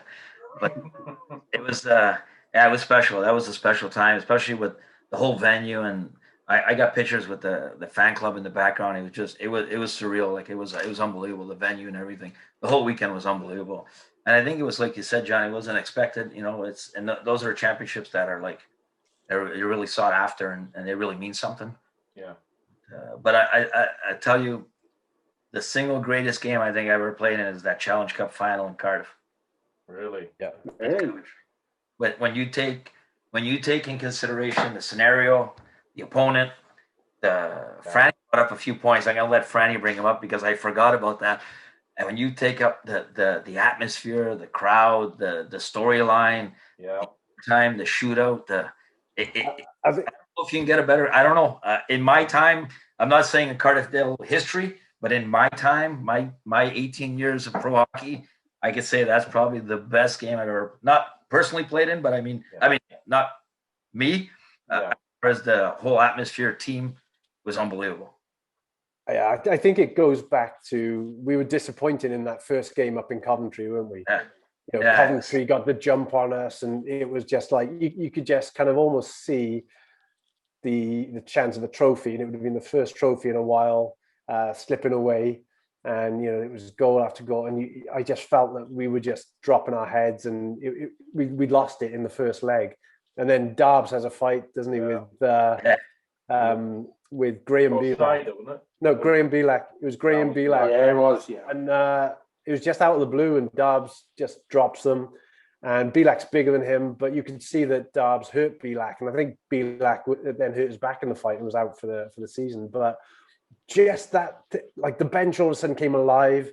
Everybody had the fire in their belly again, and all of a sudden, you know, because Darbs had stepped up to the plate, everybody else started playing again, and that was the beginning of the second leg, wasn't it? Right from that moment, and then that night in Cardiff was just incredible. From Franny, you got to share what you shared the other day with me.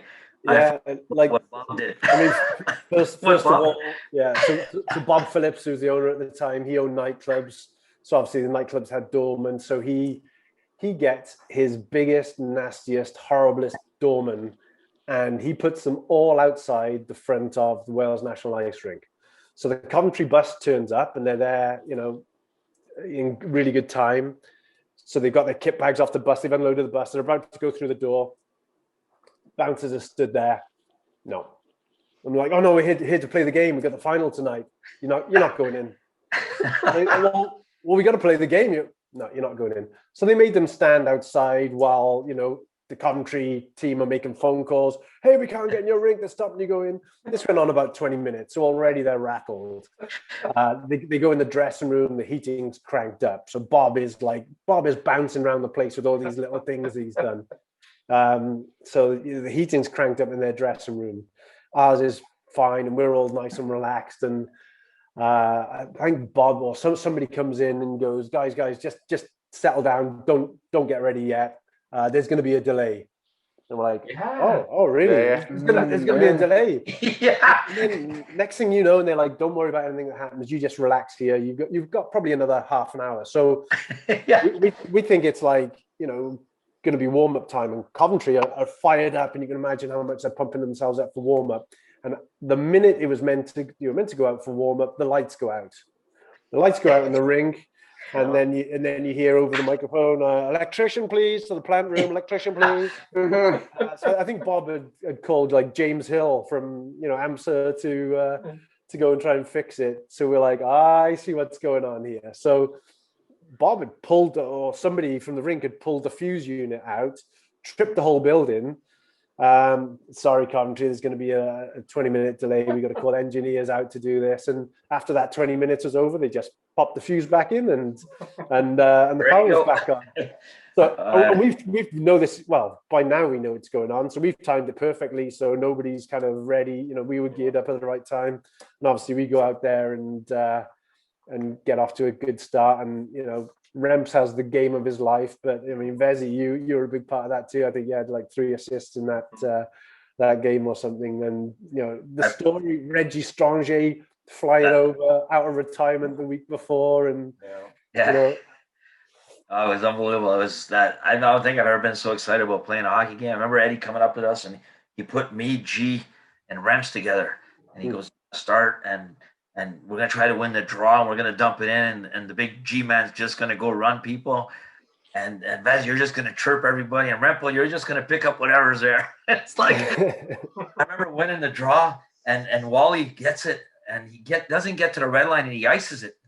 And I'm like, I am too excited, Vez. I got the G going. It's like, and then Franny, I don't know if you remember, all the way back, I start chirping fucking Klempa, the goalie. Yeah. And I think I almost tried to fight 3 guys on this, just on the skate back to the face-off. You're bouncing off guys on the way back, I remember. I was fired up and wired, and next thing you know, I get thrown out of the draw, and G takes the draw, he wins it.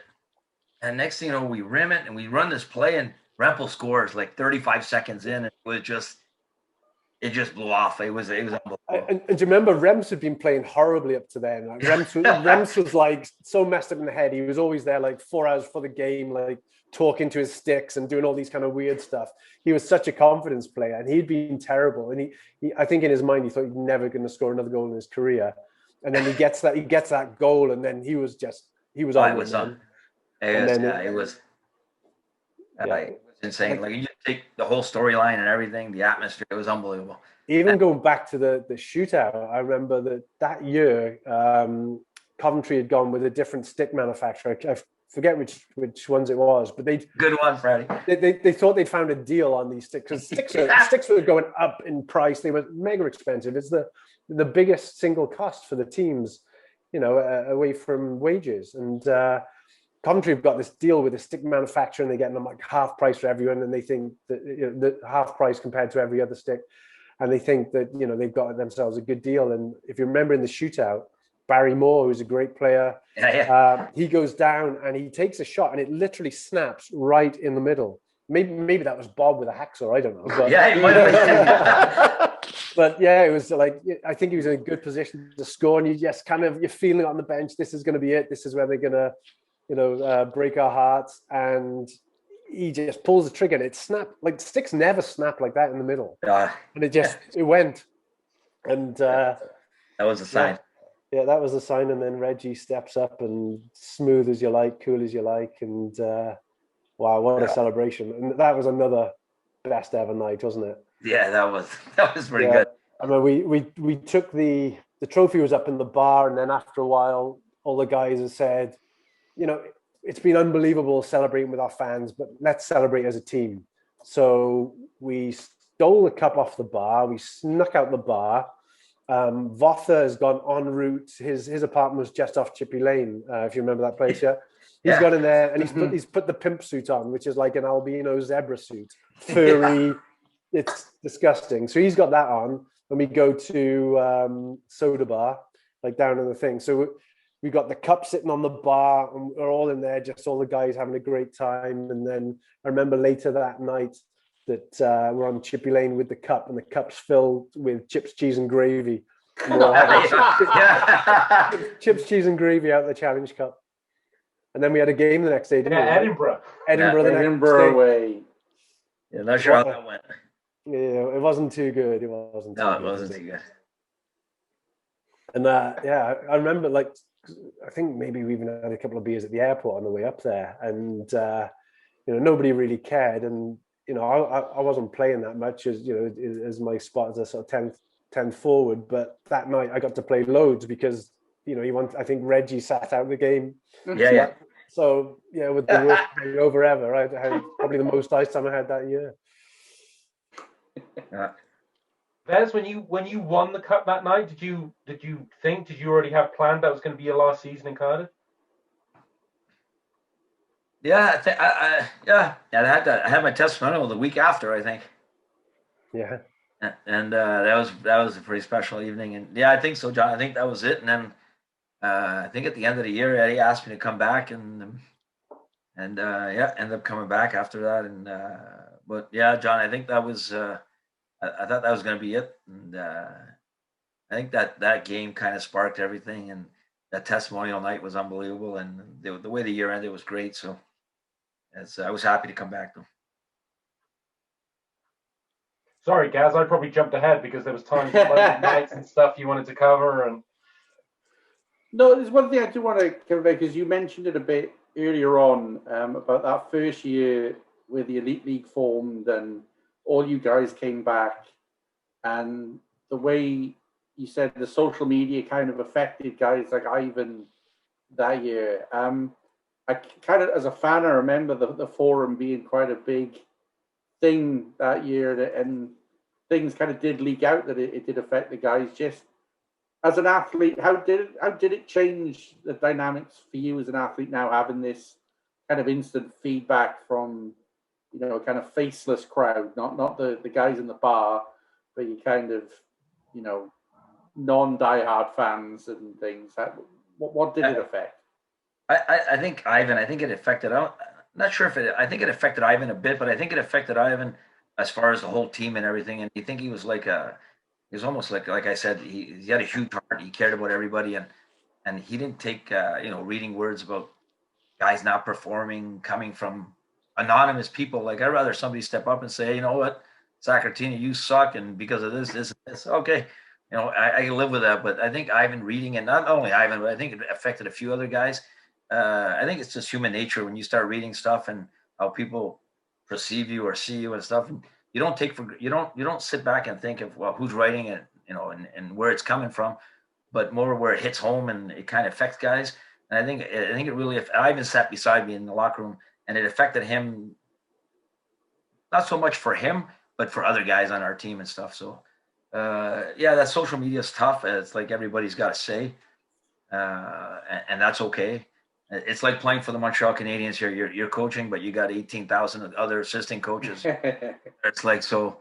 And I think I always go back to what Jim Corsia told me, and I always stuck with that through my whole career. And, you know, good or bad, you read stuff in the paper or you hear stuff on a forum and stuff. And you know, you got to digest it and take what's real and take what's not. But it affects guys. I'm not going to kid you. I'm sure now, with the social media now, it must play a huge factor in it. I'm sure, for some guys.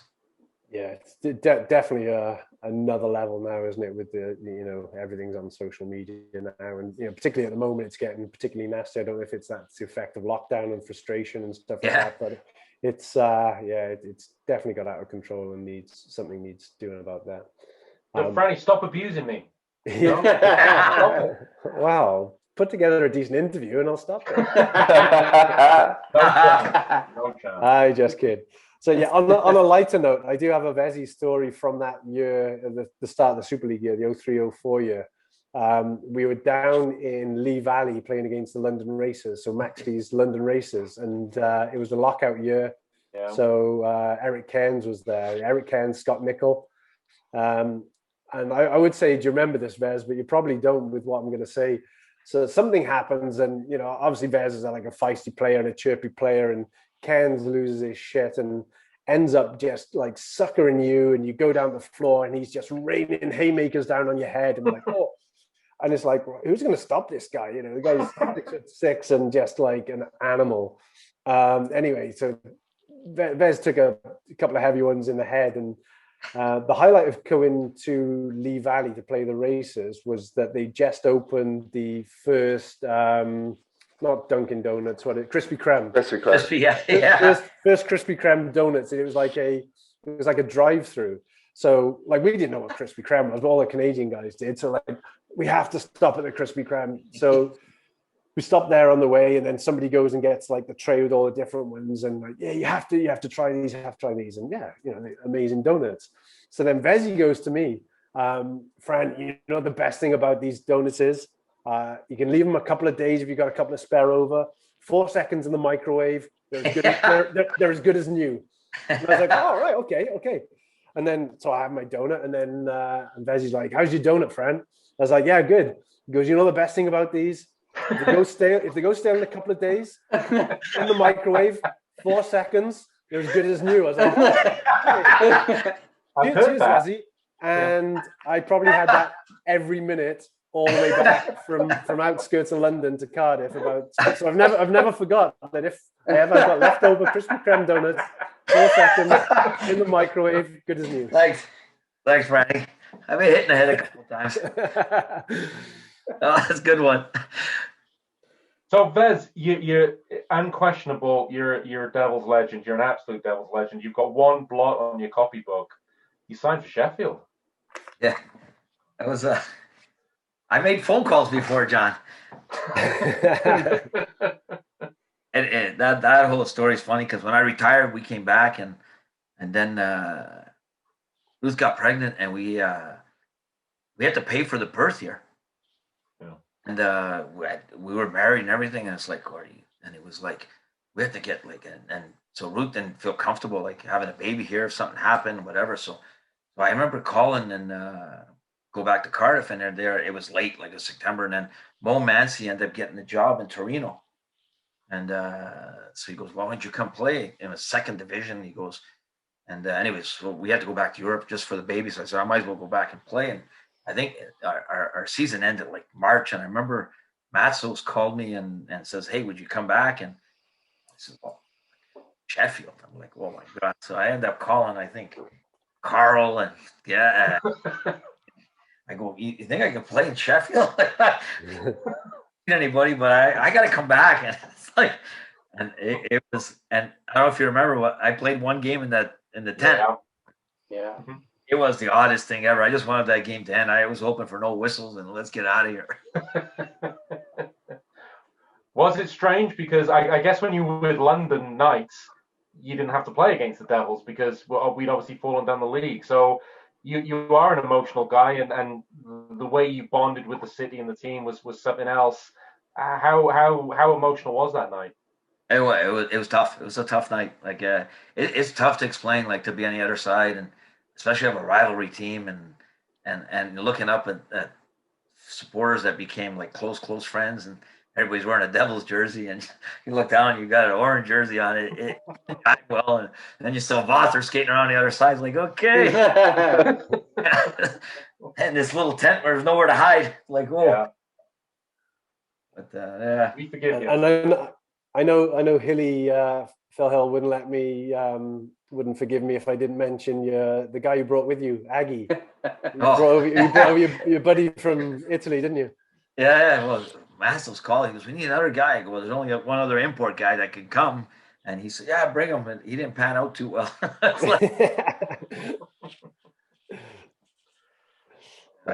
And we can't have the Vezio Sacratini edition without talking about the biggest and best thing that happened to you in Cardiff, Vez. You met Ruth. Yeah, 100%. Yeah, I remember being on that bench where I was quite a lot, and Vezzy right in the middle of the game. Goes, there she is, Fran. There she is. Like, yeah. Ruth used to sit diagonally opposite on the end seat. He goes, that's Ruth. That's my new girl.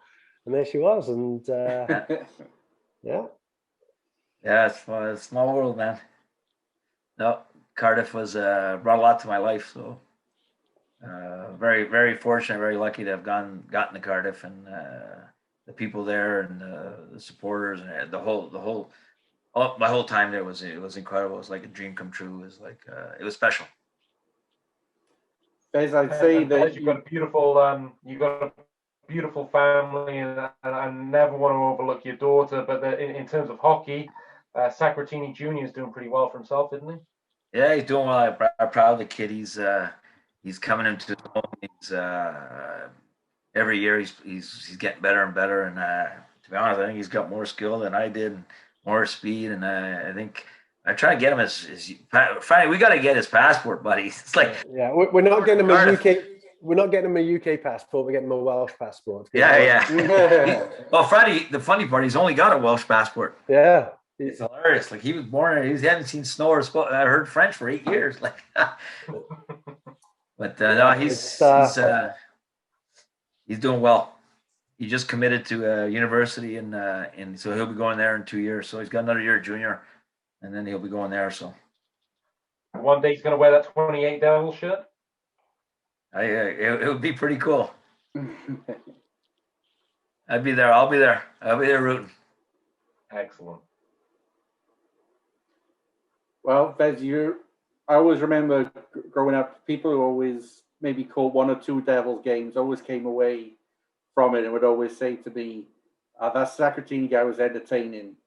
You always, it was either you or Mike Way, I think, would be the 2 guys that a new fan would always come away with a few stories. Before we go, we haven't really touched on your chirping, which has always been something you could always visibly see. Do you have a favorite one, whether it be against a Theo Fleury who got that, or do you have a favorite perler that you ever threw at anyone? Well, I don't know if I got a favorite. I think it just instincts. I think I touched on it at the beginning. I think I was the kind of person that I do anything. I do anything to get an edge.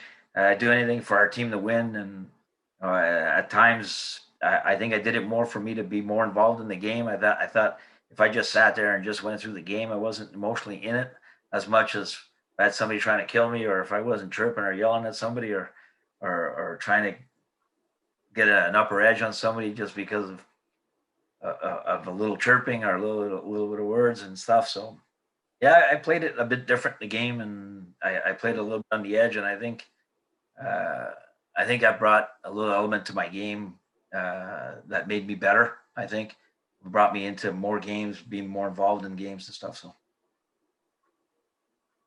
and I maybe Vezio and Ivan and those guys that had to fight, maybe they won't like it too much. But I gotta share one story, and Franny will laugh at this one. And then I don't know if you guys remember, but I did have one fight, or if you want to call it a fight, but not really a fight, but we were losing up in Sheffield 5-0 one day, and we were just getting reamed out after a period. And I'm sitting there in my stall and I'm going, fuck, I'm gonna fight somebody. This is it. Like I'm gonna can't remember the guy's name now. Mark Lefebvre, that's the one we talked about earlier. Yeah. And he had speared me or stuck me or hit me hard, and I said, and they went up and I just dropped my gloves and I didn't even know what I was doing. I don't know what happened. I'm in there, and next thing you know, I'm on the bus. And I remember McWilliams, and we had lost 5-0. So no cars, no nothing. It was just like everybody sitting in their seats. And I remember McWilliams coming to sit beside me. And he looks at me, and I'm like, all right, he's going to give me like a little pep talk and say, good job. And he's like, you ever do that again, I'm going to fucking kill you. So I'm sitting there, okay, Mike, what do you mean? And he's going, Vez, don't ever do that. You embarrass me. He goes, that's my job. I go, you just score goals and you do whatever you do, and you leave that shit to me. You don't know what you're doing. And I said, McWilliam, I give you my word, I'll do it to nobody ever again. It's like, unfortunately for you, Vez, it's on video, the whole incident. Because it starts with, I think it's Cranston and Plummer behind the net. And then it moves out from there, but I'll share it with you later. All right. I remember McWilliam giving it to me. I got a few McWilliam stories if you want. Go. Absolutely. Yeah. Go. I got to share one, and he's going to kill me, but I got to share it. Barney, were you there with the Hoffman scenario? I don't know. Do you remember we went up to Ayr, Franny? And I remember they used to fight all the time. Yeah. Well, so we got up to Ayr on a Saturday night, and Hoffman fights McWilliams, and I didn't think nothing of it. And it's like, and then we get in the bus, and Mike is like different person when he had his equipment on, but with his stuff off, he was like subdued gentleman, like nice, like he just didn't talk all the way home, like zero. And I remember going on Sunday, we played Ayr back to back. And I remember I used to go to rink like 3 hours before. And I get there and McWilliams sitting in his stall, like fully dressed. And Taft goes, McWilliams is here. He goes, he didn't, like, he's not talking to me. I go in like all jumpy, happy. Hey, nothing, like zero, like just. And so, anyways, we all get dressed and we go to warm up, and McWilliams sitting there, nothing, zero. So warm up, he doesn't even come out, and now coach comes in, starting lineup, Thornton, Sacratini, whatever, blah blah blah, and McWilliams all of a sudden pops up and he goes, Thornton, he goes, if Hoffman's on the ice, you come off, and I'm going on and I'm fighting him, and I'm gonna fight him until he stops dressing. It's like. So I remember the puck drops and Hoffman's there and he's yelling. Thornton goes on because he didn't want to fight him at the end of his shift. He's like, I got to fight him at the beginning. So he comes on, he fights him. They go off. I think he fights him again. And I think they're thrown out. And after the game, I'm like, okay, we're going to talk now or what? Like, fuck, yeah, I feed you like 18 times a week. Like, fuck. So, like, he goes, Vezio, nobody fights me. He goes, I decide who do I fight. I go, that guy fought me. I'm going to fight now until he stops dressing. So I like, so 2 games later, Hoffman, healthy scratch. It's like, I don't know if you remember that, Franny, but that Williams was something special, man. He was unbelievable. But I got another one for him too. I don't know if you remember, Franny, we both had hernia operations at the end of the year. So we go in the Bupa together, like me and McWilliams. One guy like 5'0", the other guy 6'9", monster sitting there. And I've already had one. I've had one 2 years ago. It's not a big deal. I'm telling him, listen, it's nothing, you know. So we're sitting there in the room, and we both got operated, and we're sitting in the same room, and he's hitting the buttons for painkillers. And the girl comes, and so she gives him like, I don't know, 19 painkillers, and then he's hitting the button, and she comes and McWilliams like, and she cuts him off. Like, you can't get no more painkillers. And he starts looking at me. And he goes, that guy. And he goes, well, that guy hasn't had any. So he goes, what do you mean he's had none? She goes, you've taken your limit. He goes, well, I don't have to pass the driving test tomorrow. I need more. Like, so the girl leaves and he grabs my butt and he starts hitting it. And I'm going, what are you doing? He goes, you get your painkillers and give them to me. so all of a sudden I'm hitting it, and he's hitting my butt, and the girl comes around. And I go, yeah, I'm in pain. I need painkillers. She goes, no, you don't. I go, yeah, I need them. So I'm like, and she's sitting there watching me. So I'm putting them in my mouth, but not swallowing them. McWilliams still takes them. And so we end up getting cut off. Like, we were there 2 days, and there were no more painkillers. We didn't see any nurses. They were like, put a long letter to the doctor saying, this is 2000. I shouldn't feel any pain. He goes, you got a little guy that fucking get the same dosage. And I'm like, I never took a pill, buddy. It's like, as tough as he was, he wasn't so tough. But don't tell him. No, don't tell him. He won't listen. Hey, Bez, we had a request last night from Chris Edwards to know if you had any Bergie stories. Bergie stories. I'm not sure if that preempts anything. Yeah, there might spark a couple. Yeah, I was telling. I always remember we went down to the rink in the Welsh National Ice Rink, and you got the balcony. So we didn't have a game on that Sunday, and the ENL team or whatever it was at the time, they had a game. So we're up on the balcony watching, having a couple of beers, and Bergie's got his phone and he's texting, and he turns around and he bangs his arm off someone. His phone goes flipping up in the air. He goes to grab it, and all he does is palm it over the balcony. And it lands and just smashes into 100 pieces. And that's only Bergie could do something like that. Well, only Bergie. What was the red wine one? Do you remember? Oh, that was the best. That was one of my stories. So Russ Romanuk has a little get-together party at his house. And he's got this little flat, and there's this like little bathroom, like a powder room bathroom with just a toilet and a sink and stuff. So all of a sudden, Bergie's in there, and next thing you know, he comes out and he's like, oh my God. He goes, I go, fuck, Bergie, what you do? He goes, don't go in there. I'm like, fuck, man. Like, so Russ goes running in there, and I swear there's 4 walls. I think there's wine on every inch of it, right? So Russ being Russ, and Russ very anal, he's like, Bergie, how the fuck? Like, what you do? He goes, well, I put my glass wine on top of the toilet there, in the top part of it. And he goes, had to take a leak, and but Russ goes, but it was like slope like this. How do you put your wine? So Berg goes, well, placed it, and then it started sliding. So I just let it go because I was taking it, and it landed like straight on, and it blew up. They had to repaint the whole bathroom. It was like one glass of wine, Bergie. Like you couldn't go in there with a gun and spray it. You couldn't. It was insane. Things only Bergie could do. But the best is we go play golf one day, and me and Russ, I pick up Russ, and so we got to go get Bergie, and he's in Windsor Quay, and there's like these speed bumps to get to his house. So we get in, and Bergie comes flying down. He's got a mug of coffee in his hand, like a mug, like not a traveler mug, just a mug. Russ, being Russ, goes, Bergie, what are you doing? Having coffee. Like, well, I can't have coffee. And but Russ goes, we're gonna in the car, buddy. Like, he goes, and I can't drink. So I get out. I throw my coffee out. I have this traveler mug, and I dump his coffee, and I put the mug on. And so here, Bergie, have your coffee, buddy, and get in the back seat. So we get out of the driveway, whatever, and we go over these two little speed bumps, and we get out, and Russ nudges me, and he goes, look at Bergie. So I look back, and Bergie's like half asleep. He's got the coffee mug on his thing. He's got this huge coffee stain on his shirt, and I got a traveler mug. Golf, and Russ nudges him, and he's going, look at you, you idiot. And he goes, oh, it's a little bit of coffee in his. It's like, only Berkey. Oh, it's priceless. Those two were like unbelievable. I think Berkey used to do it on purpose just to bug Russ. Berkey heart of gold, man. That guy, he gave you 160,000% every time. He was unbelievable. He was a great teammate.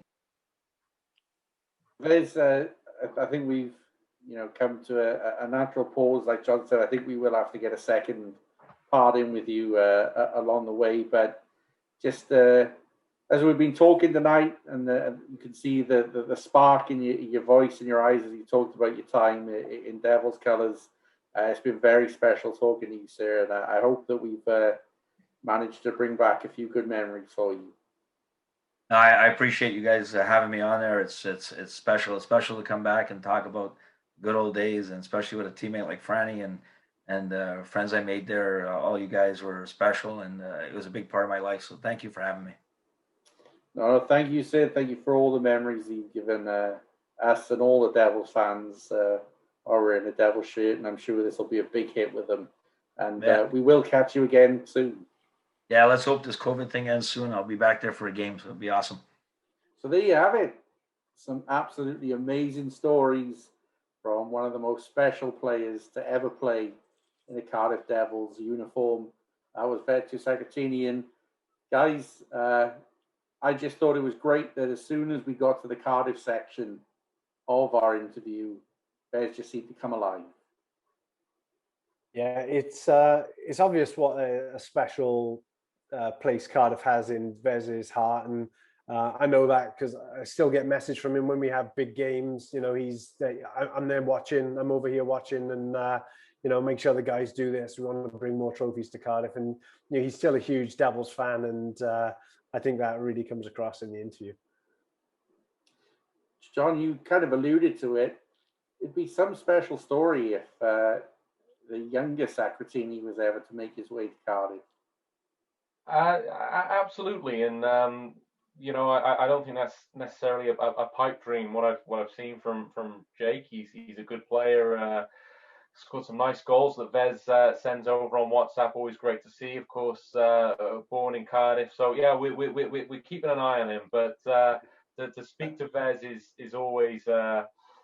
It's not just an honor, it's always entertaining. You always come out of it feeling better, come out of it feeling happy, come out of it having a laugh. And you just think if there hadn't been those financial problems at the end of Super League, he would have spent more time in Cardiff. He was almost forced to move away, so he would have put up more games and more goals. And right from the moment that Franny picked him up at the airport, and right from the moment that I first saw him when he came on the ice in the limo and played with Glenn Anderson and Franny that night, and then he won the first Super League trophy, and he was, Gaz, I think you referenced it near the end of the episode or near the end of the interview.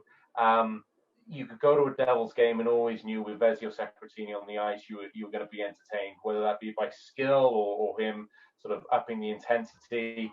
And yeah, you know, his shirt isn't in the rafters, but he's one of those guys. If we get the hockey Devils Hockey Hall of Fame off the ground, which I know Hubs has championed with Franny for a long time, Vezio Sacratini would certainly be in there. Yeah, and just going quickly on to the Jake Sacratini point, just in case there is any management from other UK hockey clubs, a little known fact is that we signed up to the rights for Jake Sacratini when he was 6 years old and in Cardiff. So it's, yeah, we got first dibs. But when Vez was talking, it did kind of bring my mind back to when I used to watch Vez playing.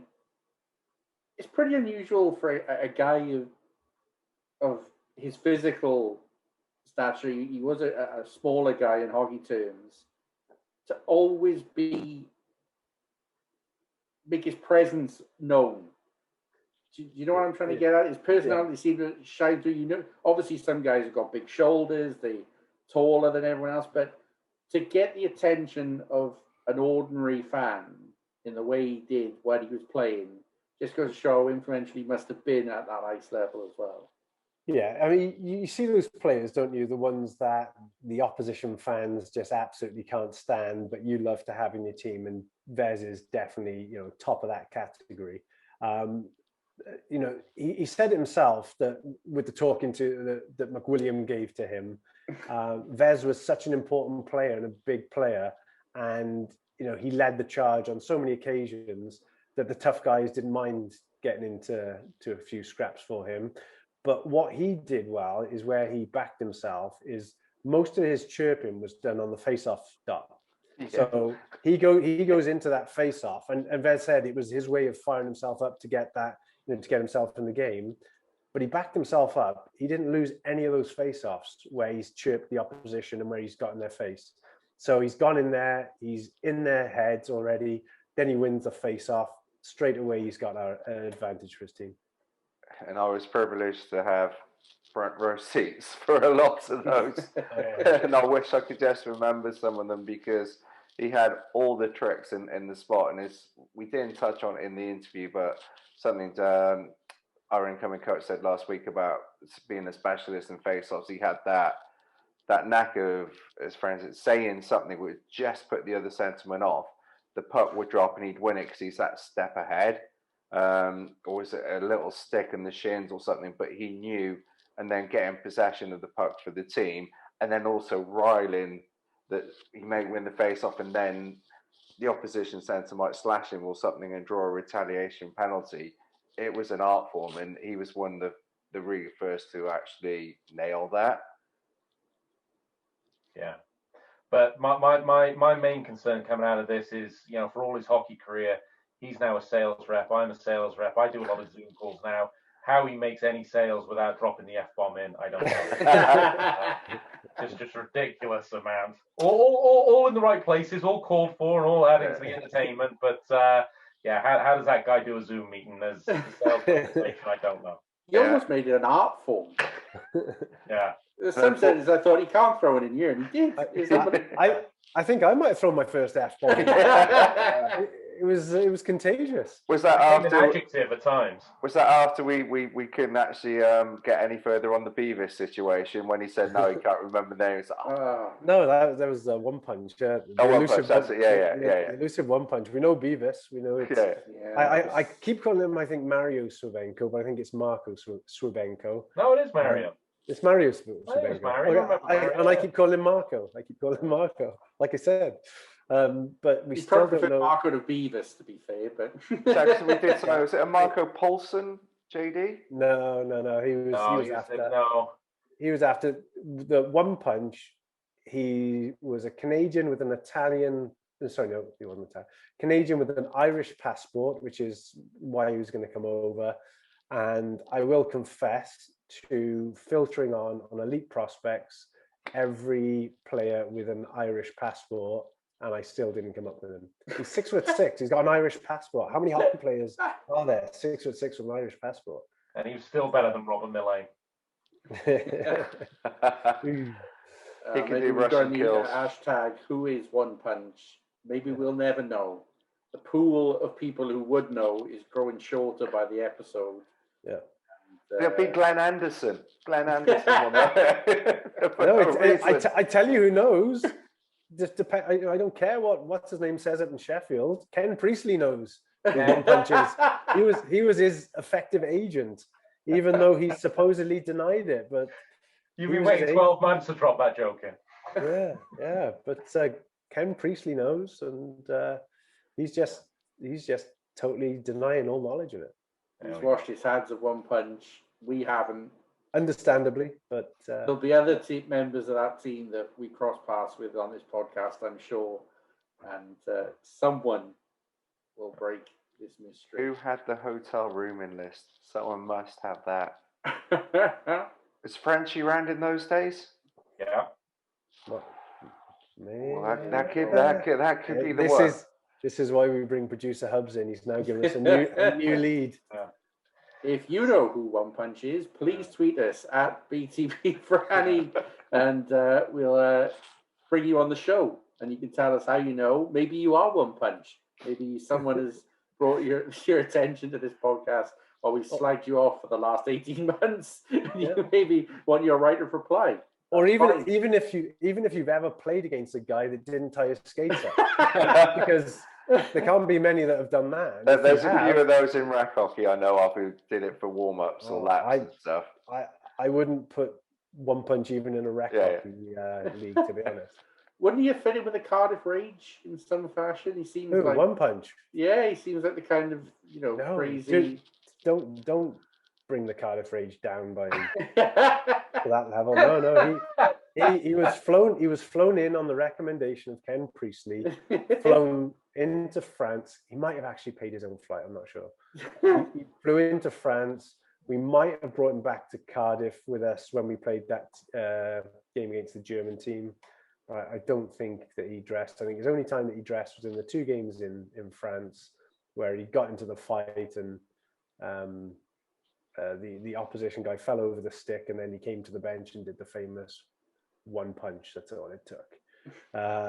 And that's the last that he ever played, and he was quickly on a plane home when it turned out it wasn't the diamond in the rough that Ken Priestley was trying to sell us. But going back to Vez again, what a great conversation. As you say, it's just like talking to a really, really good friend, and just so natural in the way of the conversation. And so, what again, legend, as JD alluded to earlier, we have obviously the jerseys in the shirt and the jerseys in the ceiling hanging from the rafters, but Hall of Fame, however we can do that, we still really want to do that, is a shoe-in, absolute shoe-in for that. Or is it not? It's a shoe check. It's a shoe check for that. Yeah, it's a shoe check for that, without any doubt. Bonafide first ballot, no question. Just after Rick Brabant. No, because I'll hopefully be involved, JD. There's a debate to be had. Well, guys, that was fun. Let's do it again. We haven't nailed down who's going to be next, but there's plenty of candidates. We'll find someone to come and join us behind the bench. So on behalf of myself, Gareth Hewish, thank you very much, John Donovan. Thank you, everyone. A very pleasant evening as always. Thank you very much, Neil Francis. Yeah, enjoyable again. It's definitely lighting the fire for hockey, and let's hope it's not too far away. Not too far away at all. Which just leaves me to say, Producer Hubs, can you cue Brass Bonanza, please?